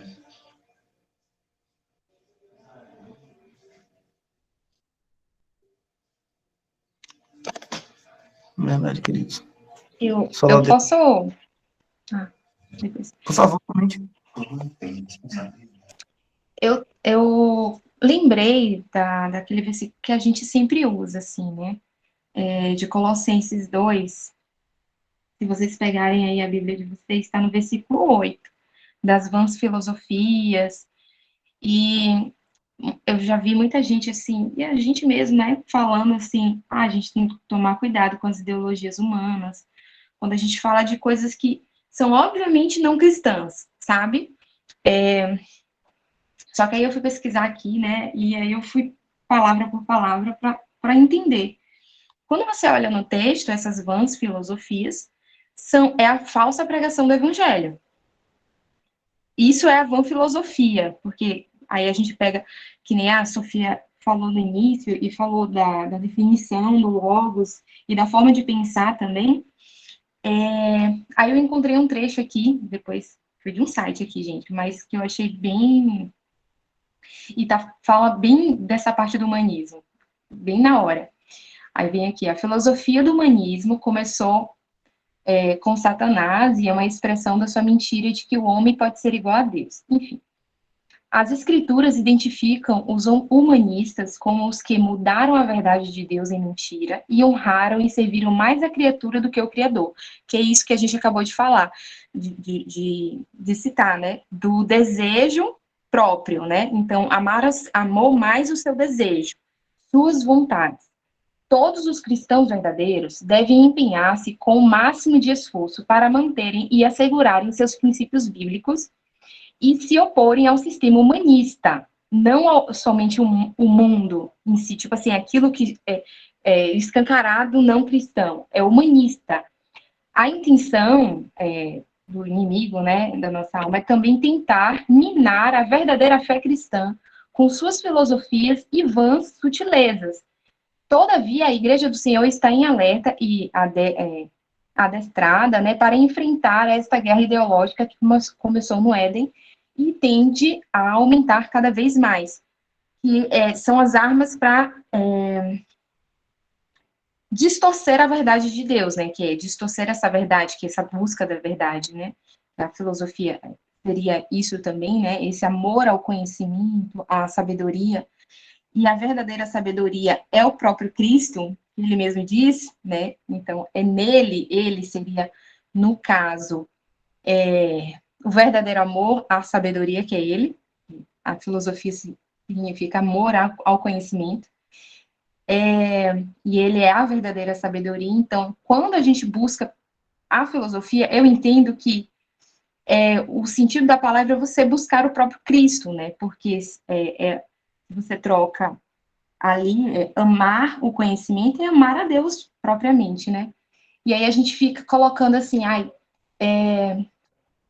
coisas do mundo, são, que nem a gente fala, né? Essas ideologias, é só o iluminismo, é o feminismo, e coisas vãs, assim, que fica bem estereotipado na nossa mente, né? Mas essa vã filosofia são mentiras de conhecimento, né? A filosofia seria esse conhecimento da verdade. Então, é tudo que distorce a verdade, que é a própria palavra de Deus. Não sei se vocês estão pegando aqui a... Sim, sim. A gente até discutiu, lembra, Irlanda, aquele versículo da intenção de Satanás em converter a verdade de Deus? Sim. Coríntios 4, segundo Coríntios 4, algum versículo assim, que Deus ele nos dá armas poderosas para destruir as fortalezas de Satanás que tentam perverter ou distorcer as verdades de Deus, né? Isso, perfeito. Glória a Deus, glória a Deus. Então, queridos, é isso. Hoje a gente vive uma forte influência, né, iluminista, influências materialistas, humanistas, e isso vai fazendo com que a gente não perceba, mas esses pensamentos, essas formas de pensar, essas cosmovisões, a gente vai falar daqui a pouco, vão moldando até mesmo no nosso meio, dentro da... E aí foi como alguém comentou aqui, né? Paulo exortou a Timóteo a não dar vida a essas fábulas ou vãs filosofias. Por quê? Porque distorcem as verdades de Deus. E aí, por isso a importância desse conhecer.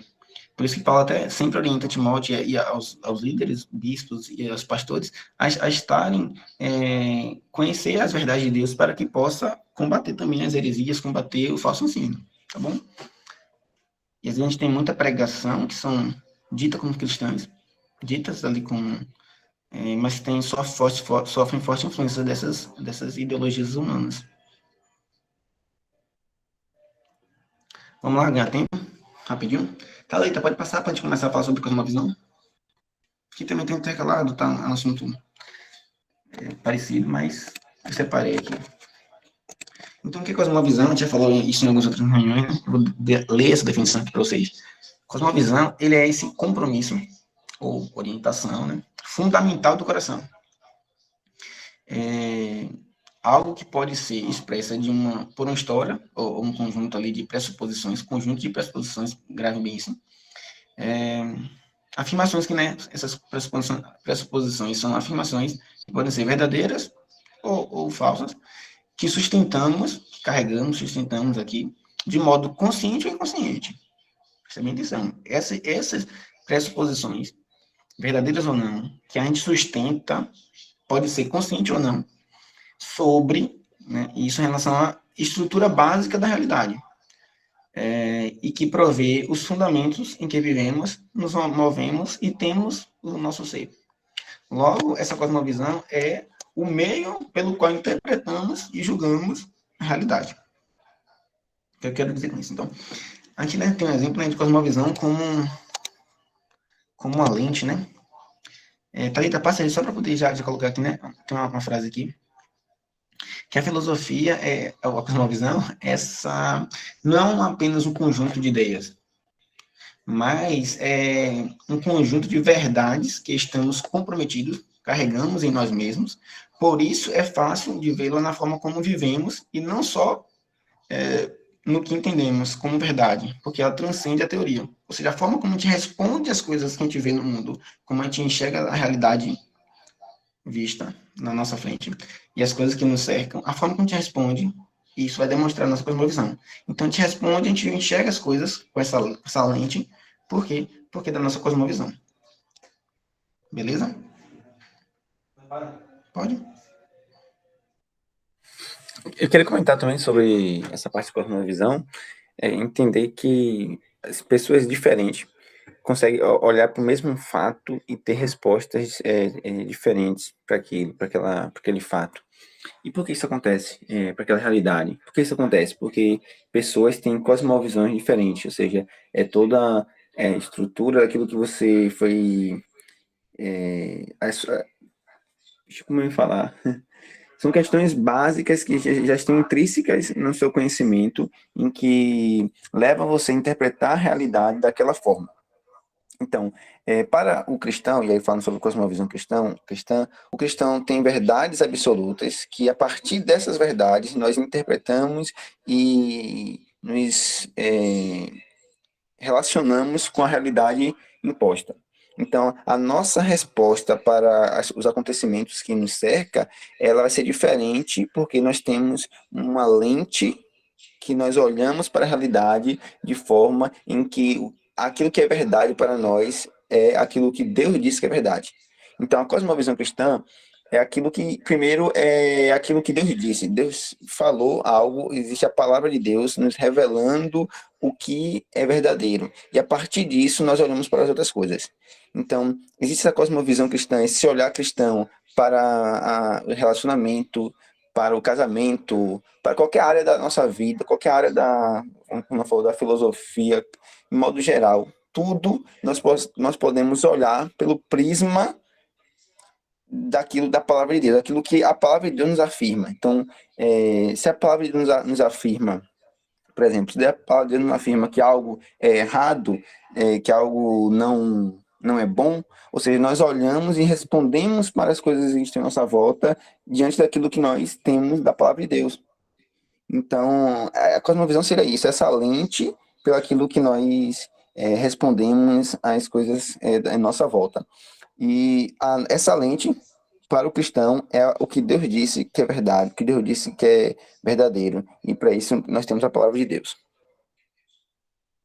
Perfeito. Irmã Ellen comentou algo aqui, muito bom, essa frase de C.S. Lewis, né? Essa citação do livro de Cristianismo Puro e Simples.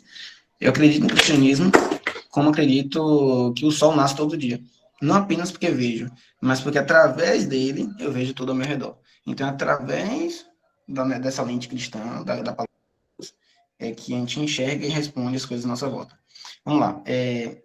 Thalita, só assim, eu queria dar um exemplo, por exemplo. Como aqui a gente enxerga, por exemplo, o problema do... Vou dar um exemplo aqui, tá? Problema do mal. Não, do mal não. Do racismo, por exemplo. Qual é o problema do racismo?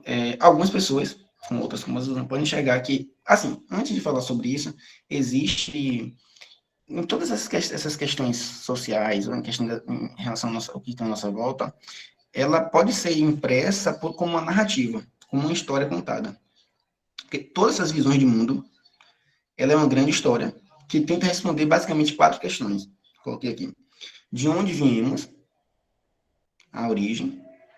Qual o problema que o mundo tem, certo? A terceira pergunta, né? Qual é a solução para o mundo? Então, de onde a gente veio? Qual o problema que o mundo tem? A gente enxerga que existe um problema, qual é o problema desse mundo, das coisas? Qual é a solução para isso? E para onde vamos? E, basicamente, essa narrativa, a Bíblia chama como essa narrativa cristã, a narrativa que Deus criou, que é a narrativa bíblica, que é a criação, a queda, a redenção e, por fim, a consumação. Percebem que, basicamente, essas questões, né, sempre são colocadas nessa narrativa. Eu coloquei, por exemplo, o racismo. Qual é a origem? A gente entende, então, por exemplo, que as pessoas são, por direito, iguais. Então, a origem seria essa. Qual é a corrupção? Qual é o problema? A gente enxerga que o problema é igual, que existem pessoas que estão discriminando outras pessoas pela cor da pele. Então, esse problema está igual. A origem está ok, então somos iguais.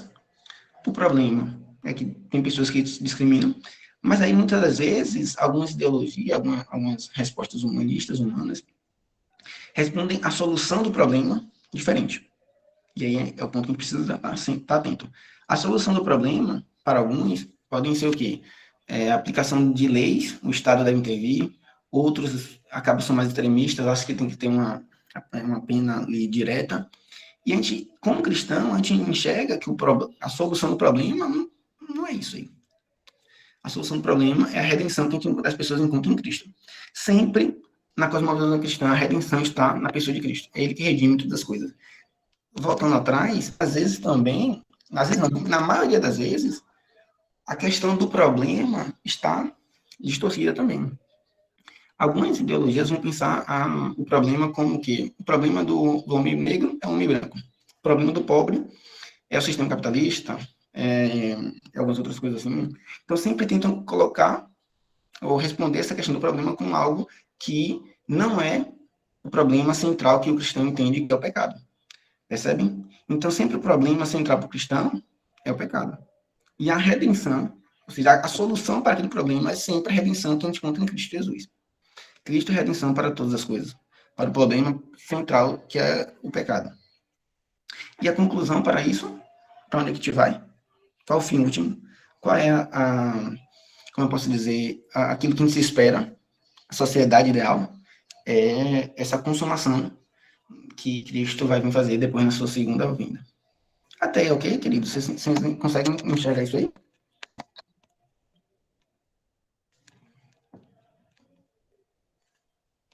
Beleza, vamos lá. Então, vamos continuando aqui. Pode passar, Cleiton, por favor. Eu vou falar sobre cada um ponto desse. Criação, queda, redenção e consumação. Beleza? E aí, a partir disso, vocês vão começar a enxergar essas coisas nessa mente.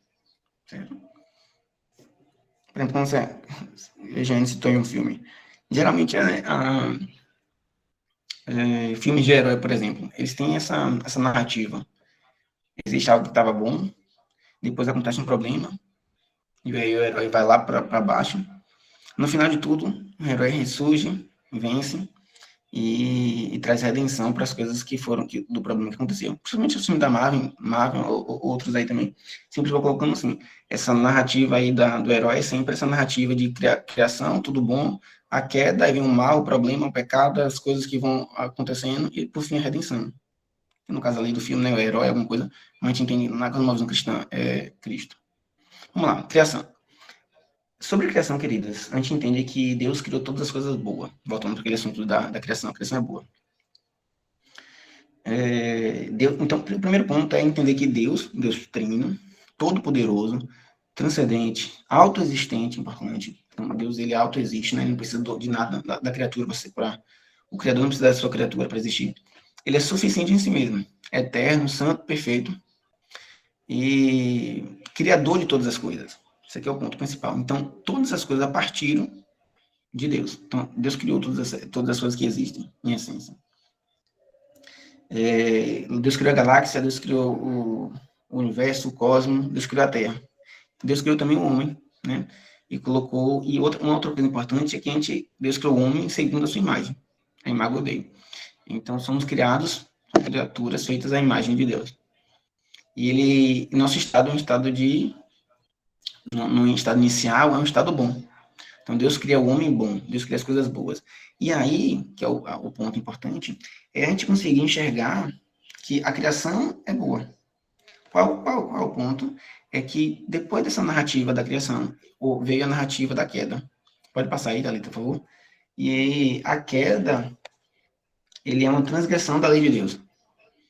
O pecado é o homem se afastando de Deus, caindo desse seu estado bom, que era o estado natural ali, um estado de deleite, né, de Deus, dessa inversão desses valores, perfeito, Roberto, que desse distanciamento de Deus, né, para uma vida de pecado, que é, né, no grego ali, de errar o alvo. Logo, o pecado, querido, ele não só fere apenas os nossos atos, ele não se refere apenas aos nossos atos. Então, o pecado, ele não é só uma atitude, ele também é uma atitude, mas também ele é um pensamento, uma disposição do coração, certo? Porque a Bíblia trata assim, tanto como a disposição do coração, na nossa mente, também como dos nossos atos. Logo, existe no homem uma inclinação pecaminosa. É que a gente vai tratar da doutrina do pecado original, que, por consequentemente, já Calvino vai tratar na tulipa a depravação total. Certo? Então, o homem, ele é totalmente depravado, né? Não posso dizer em extensão, no sentido de todas as áreas do homem foi afetada pelo pecado. Então, o problema que nos cerca é a queda, é o pecado. Ok? E tem uns textos bíblicos que eu coloquei aqui, né, que corroboram com essa compreensão dessa natureza. Vamos lá. Nós, em essência, somos bons. Deus criou o homem, é bom. Só que existe uma corrupção desse bem, corrupção do bom. Corrupção do que Deus criou, que é o pecado. E faz com que agora somos, por natureza ali, pecadores. Né? O homem já nasce com isso. O salmista vai dizer que em pecado me concebeu minha mãe. Certo? Então, somos manchados pelo pecado. Então, a partir disso, entendemos que somos manchados pelo pecado, todas as coisas que vamos fazendo também vai ser influenciado pelo pecado. E se vai ser influenciado pelo pecado, a causa primária dos problemas são o pecado, certo? E por isso que Cristo, quando ele vem, ele não vai tratar questões, como posso dizer, com Roma ou com qualquer outra coisa, com alguma coisa para além disso, para fora do pecado. Ele vai tratar o pecado, que é essa causa aí desse desvio do homem. Pode passar, Thalita, por favor. Logo em Cristo, ele é a nossa redenção. Deus, ele resolve, né, oferecer salvação ao homem. Ele entra na história. Certo? Ele faz justiça, e que é importante falar, essa redenção. Eu sei que o conceito de redenção é muito amplo, a gente poderia estar tratando isso mais teologicamente, mas não é a intenção aqui, a priori. A redenção é Cristo pagando, satisfazendo a justa ira de Deus, certo? Pagando a nossa transgressão, pelo nosso pecado, a Deus. E na cruz, ele nos traz redenção, ele redime todas as coisas. A vontade do Pai satisfeita em Cristo. Certo? O homem, ele pecou. E a culpa, essa nossa culpa, Cristo, né, pagou tudo isso, nossa dívida que tínhamos com Deus. E aí, Cristo, através dessa sua morte, da sua redenção, ele nos traz paz com Deus. Né? Ele, de novo, ele liga, né, o homem a Deus, ao Criador. Por quê? Porque através de Deus somos reconciliados. Ok? Então é isso. O próprio Deus, ele entra na história e redime a criação. Redime a criatura. Tá bom? E aí, a partir da redenção em Cristo, é que todas as coisas em nossa volta vão ser também redimidas. É tanto que Colossenses vai dizer que Cristo, ele reconciliou consigo mesmo todas as coisas, tanto que estão no céu como que estão na terra. Percebe? Então, existe uma redenção cósmica, para além da redenção só nossa, uma redenção cósmica de todas as coisas, e aqueles que são redimidos vivem a partir dessa redenção. Então, as coisas vão ser... Então, Cristo nos chamou também para redimir todas as coisas. Para redimir a cultura, para redimir as nossas áreas de atuação no trabalho, os nossos relacionamentos. As coisas agora estão sendo redimidas, porque entrou era manchado do pecado, porque fomos redimidos, porque fomos justificados, temos paz com Deus, houve em nós agora uma regeneração, e essa vamos trazer ao mundo uma redenção. Até aqui, tudo ok? Irlan, Oi. gostaria de comentar algo também, que essa redenção é uma coisa, um ponto-chave também disso, é a ressurreição de Cristo, né? E que se entendemos que Cristo ressuscitou de forma corpórea, né? Entender que por causa da ressurreição dele, ou seja, tornou a vida, a partir de agora, né, a nova era, a graça em Cristo, ele vai também trazendo vida para aquilo que estava morto. Então, se a cultura, se a nossa vida, todas as áreas da nossa vida estava, ou seja, morto, estava tudo morto por causa do pecado, em Cristo agora está havendo uma ressurreição, ou seja, uma restauração. Deus está né, redimindo as coisas através de Cristo. E essa consumação de todas as coisas vai acontecer na sua vinda gloriosa. Então, vivemos o já e o ainda não. Ou seja, todos os atos de bondade, tudo aquilo que nós fazemos, nós agora entendemos que fazemos para a glória de Deus. Se fazemos para a glória de Deus, ou seja, há agora um direcionamento correto para aquilo que nós fazemos, nossas ações, nossas emoções, nossas relações, porque agora a ressurreição de Cristo permite isso, traz vida para todas as coisas, aquilo que estava morto, né, tudo debaixo do pecado. Maravilha, maravilha. Sofia, por favor. Nesse sentido, a cosmovisão ordenada nos tira o medo de estudar, porque a gente sabe que conforme a gente vai estudando, a gente vai discernindo se aquilo está certo, está de acordo ou não, e também a gente tem o Espírito Santo para nos guiar, né? E um exemplo que me veio, não só consumir conteúdos, na hora de consumir conteúdos, mas também na hora de produzir conteúdos. Então, Tolkien, C.S. Lewis, eles tinham a cosmovisão excelentissimamente ordenada. Por isso que eles produziram obras que a gente consegue ver claramente o Evangelho, né?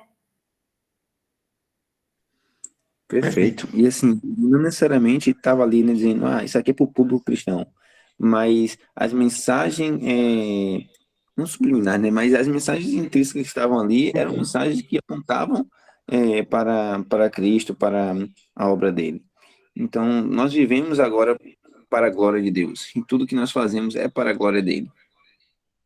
Perfeito, perfeito. Queridos, eu vi aqui, quando eu estava montando uma apresentação, eu vi um exemplo sobre isso. Eu vou comentar por alto aqui. Que assim, como a gente entende que tudo que Deus criou é bom, então Deus que criou todas as coisas e essas coisas criaram boas. Então tudo que foi criado por Deus é bom, é certo, ok. Só que assim, o mal, né, a corrupção vem do pecado. Logo, o pecado corrompeu todas as nossas relações, as coisas que a gente faz. E existe agora, como a gente falou, a redenção que a gente encontra na pessoa de Cristo. Ele redime todas as coisas, principalmente as nossas relações. E o que eu queria falar? Trazer um exemplo da relação, como eu estava vendo, a relação sexual do casal. Por exemplo, o sexo foi criado por Deus, certo?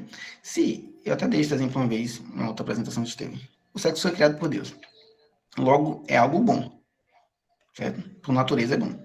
Qual o problema? Qual foi que houve? O pecado, ele corrompeu aquilo que Deus criou como estrutura, dando um direcionamento, uma direção desordenada, como ele falou, para aquilo que Deus criou. Logo, o pecado, ele traz essas consequências em relação ao sexo, como pornografia. Por quê? Se Deus criou algo bom e um ambiente, né, onde ele criou um ambiente correto, dentro do casamento monogâmico e tal, direitinho ali, todas essas distorções são distorções da direção correta dada por Deus, que foi fruto do pecado. Então, pornografia e outras coisas que a gente vê hoje em dia, né? Para a prática da homossexualidade e outras questões aí, são tudo direcionamentos diferentes que o pecado corrompeu essa criação de Deus que era boa. Só que assim, qual é a solução? É essa redenção que Cristo traz. É esse ordenar o nosso amor. Porque o amor de verdade é aquele amor que é ordenado. E isso para aquilo que Deus coloca como verdade, como bem. Então, eu só consigo amar de verdade quando eu amo dentro daquilo que Deus estabeleceu. Perfeito, gente. A masturbação. Por exemplo, em relação à masturbação, essa satisfação desse prazer sozinho. Logo, isso é uma distorção daquilo que Deus, do prazer, que o prazer é bom. Beleza? Enfim, vocês sabem. O prazer é algo que foi Deus que criou, logo é bom. Só que o pecado é essa distorção onde a gente satisfazer esse prazer. Vocês percebem como a gente consegue enxergar essa cosmovisão cristã em várias áreas da nossa vida, nas nossas relações? Perfeito. Pronto. Então, Cristo traz essa redenção para todas as coisas. E aí a gente vive a partir disso, dessa redenção, para poder redimir também todas as coisas em nossa volta. Pode eu continuar, passar aí, Thalita, por favor? Para a gente falar agora sobre consumação. Porque, assim, o quarto estágio é para onde nós vamos, ou seja, a conclusão de todas as coisas. Se a gente teve uma origem, uma criação, que foi dada por um Deus, Criador, Todo-Poderoso, bom, e nos criou de forma, Deus criou o homem bom, e tudo que Deus criou é bom, a natureza e todas as coisas logo existe. Só que assim, a queda perverteu todas as coisas, criou, bagunçou, deu problemas aí com a queda, o pecado corrompe tudo isso aí. Então todos esses males derivam desse pecado original. Cristo redime todas as coisas, a gente vive a partir de agora, depois dessa primeira vinda de Cristo, a partir dessa redenção, a partir desse, que aí Paulo vai dizer que Cristo em nós é a esperança da glória. É o Espírito de Deus em nós, trabalhando através de nós, para que todas as coisas sejam redimidas. E aí, a gente vive uma vida, isso muda, queridos, o nosso agora, porque a gente começar a viver uma vida para servir, para amar, de forma ordenada e redimida, mas a gente vive uma vida também pensando na esperança dessa vida por vir, dessa vida que venha depois dessa consumação.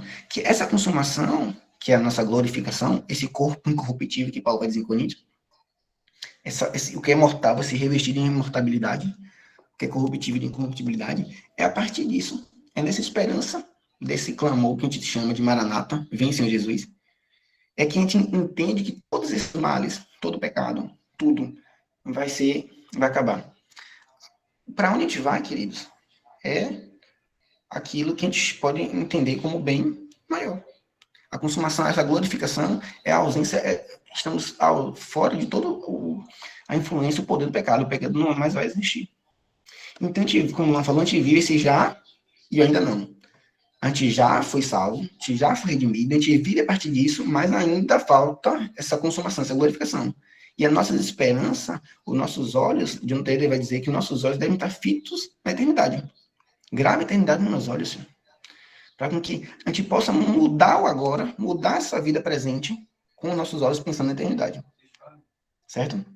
Então, é a vitória de Cristo, essa vitória eterna que Cristo veio. E aí a gente tem a garantia, como eu falou, a ressurreição de Cristo, essa garantia de que Cristo, aquele que venceu a morte, ele vai voltar para fazer com que nós vencemos também e possamos nos dar um corpo incorruptível, livre de todo o pecado. Então, só para concluir aqui, é essa redenção e essa esperança de consumação que faz com que a gente mude o agora. Ok? Pode falar, amor. Muito bom. E quando você comenta sobre essa nossa esperança na glorificação, na consumação, as nossas ações são moldadas a partir disso. E aí, na prática, né? Quando a nossa atuação, nós ajudar, por exemplo, um faminto, dar pão ao faminto, entender, ter esse olhar e dizer que eu estou fazendo isso porque brevemente, na restauração, na vinda de Cristo, não vai existir mais fome. Então, é uma atuação da glorificação, ou seja, do porvir, já no tempo presente. Então, eu estou matando a fome, eu estou ali fazendo aquilo, porque a fome não é o plano de Deus, então eu estou restaurando. Quando eu estou visitando o órfão, o viúvo, aquele que está abatido, eu estou levando esperança, eu estou levando, tentando mostrar o apoio, o amor, e já é tipo assim, a gente trazendo o futuro para o presente. Então, quando todas as ações da igreja é nessa visão, é na esperança de trazer essa realidade, o reino de Deus para o presente. Então, é viver o reino de Deus agora. Então, todas as nossas ações é isso. Quando eu olho para a criação e eu cuido da criação, é porque eu entendo que o plano de Deus é da redenção, não só humana, mas cósmica. Então, todas as ações, as minhas ações e as ações da igreja, é nesse sentido. Quando nós oramos a Deus por cura, é entender que se nós estamos doentes hoje, mas esse não é o plano de Deus.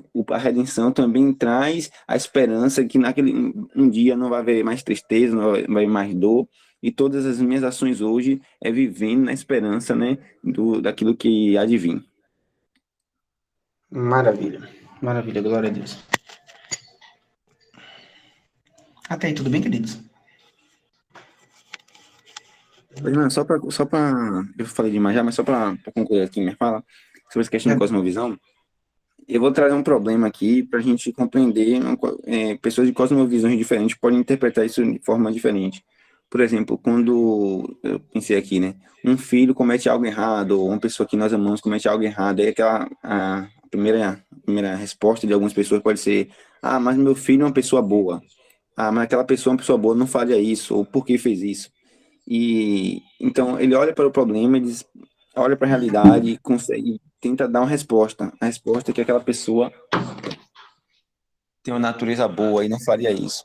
Mas a resposta que nós vamos dar para isso é que as pessoas, elas foram criadas boas, Deus criou boa a pessoa perfeita. A criação de Deus foi perfeita, mas a influência do pecado, ou seja, o pecado influencia de forma que todas as pessoas são pecadores. Então, não existe uma pessoa que não comete pecado. Então, as pessoas cometem pecado.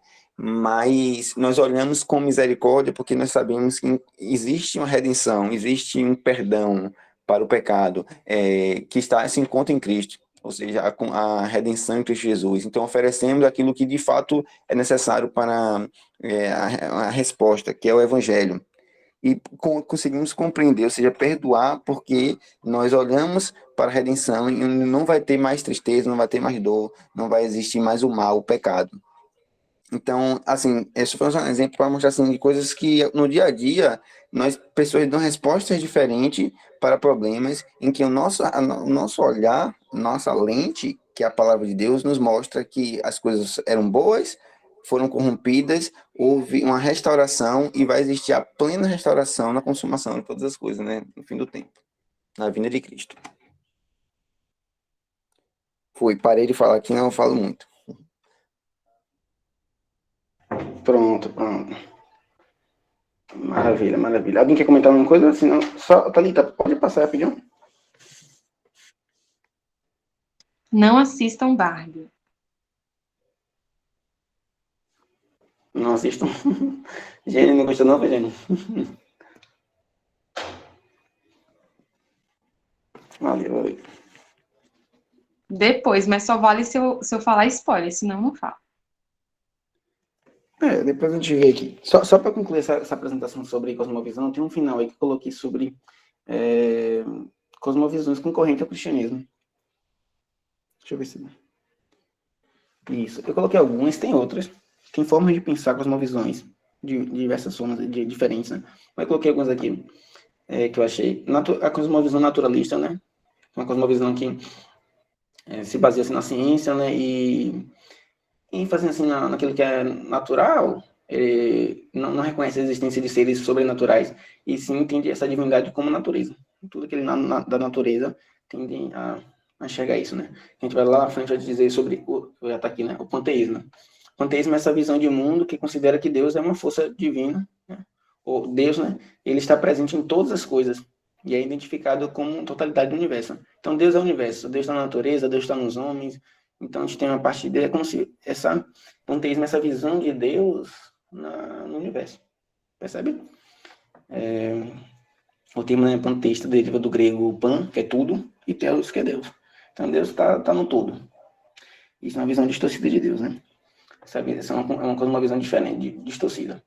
A gente tem uma cosmovisão materialista, que a gente pode, né, essa visão materialista, ele nega a existência de Deus, certo? E enxerga o material como divino, como mais importante, mais elevado. Tudo que existe é composto por matéria, e matéria somente, não existe o transcendente, não existe aquilo que o espiritual, né? E tem uma cosmovisão humanista, que é essa perspectiva filosófica, né, que coloca o ser humano, como a gente já falou, no centro. Né? As preocupações, os interesses são sempre o homem. Isso é uma cosmovisão humanista. O homem é o centro. As soluções sempre são para o homem. O homem é bom. A palavra tem, né, que o senhor vai dizer que o homem é bom e a sociedade corrompe. Na verdade, a gente entende pela cosmovisão cristã que o homem nasce em pecado. O homem não é bom, a sociedade corrompe. Como a gente pode dizer, né, que a sociedade é corrompida porque existe o homem. A sociedade é algo abstrato, não pode corromper o indivíduo. O indivíduo que corrompe é a sociedade, que no fim é abstrato. O indivíduo não, o indivíduo é algo concreto. O indivíduo que existe a maldade, o pecado está no homem. Certo? Então, essa visão humanista, essa visão humanista, ela não crê nesse Deus transcendente e tenta meio que colocar essa divindade no homem, aquilo que o homem como centro de todas as coisas. E aí, de novo, que já está encerrando, percebem como existem cosmovisões conflitantes ao cristianismo, existem ideologias, existe várias formas de pensar que tentam distorcer as verdades bíblicas, distorcer quem Deus é, em essência, e as questões sobre Deus, sobre essas verdades de Deus. E por isso, que aí, voltando para a questão do saber filosófico, a filosofia, essa busca pela verdade, por esse conhecimento, a gente não pode parar. E, de novo, a importância de a gente pensar a fé através da razão também. E é claro que, como a gente falou sobre redenção, Cristo nos chamou para essa redenção. E Cristo, e o próprio Cristo disse, eu vou para o Pai, mas enviarei o outro Paracletos, que é o termo grego, né, de Consolador. Aqui eu vou enviar o outro Consolador que vai nos guiar em toda a verdade. O próprio Espírito é que nos guia a gente reconhecer, a gente enxergar, a gente viver sobre as verdades do que o próprio Cristo ensinou. Sabe? Então existe Deus, ele criou todas as coisas, o pecado corrompeu tudo isso, mas a redenção foi o próprio Cristo que trouxe essa redenção pelo seu sangue em Cristo Jesus. O próprio Deus, né, entra na história e nos redime. Além disso, ele nos dá, volta aí, Thalita, pedindo para consumação, ele nos dá o seu próprio Espírito para que te viva uma vida agora, redimida, e redimindo todas as coisas através dessa nossa cosmovisão. Tá bom? Então, já estou aqui agora encerrando essa nossa reunião, pelo menos essa parte aqui que a gente vai conversar mais um pouco, mas que a gente possa viver essa vida cristã pensando, fazendo filosofia, racionalizando o que a gente pode racionalizar, crendo naquilo que a gente pode crer, como fé, não mudando, e não deixando com que essas cosmovisões concorrentes ao cristianismo, a nossa fé, possa moldar o nosso agora. E sim, a gente possa ser moldado, a gente possa ser guiado pela palavra de Deus. Ela é a nossa regra de fé e conduta. E aí, para encerrar, Paulo vai dizer, a igreja de Corinto, que somos a igreja, esse corpo aqui vivo, que é a igreja, nós, aqui reunidos, é coluna e baluarte da verdade, certo? E como Jeane comentou, recebemos, através do Espírito, armas poderosas para destruir fortalezas de Satanás que se opõem contra as verdades de Deus, certo? Que a gente possa estar preparado para destruir essas fortalezas. E o reino de Deus avançar, tá bom? É isso, queridos. Deus abençoe essa apresentação sobre filosofia com uma visão cristã. Assim está encerrada aqui a nossa apresentação. Mas se vocês quiserem, vamos lá comentar, por favor, quem quiser abrir o microfone aí, comenta alguma coisa, tá bom? Thalita, volta lá para a página inicial, tá? E aí está encerrada aqui essa minha apresentação.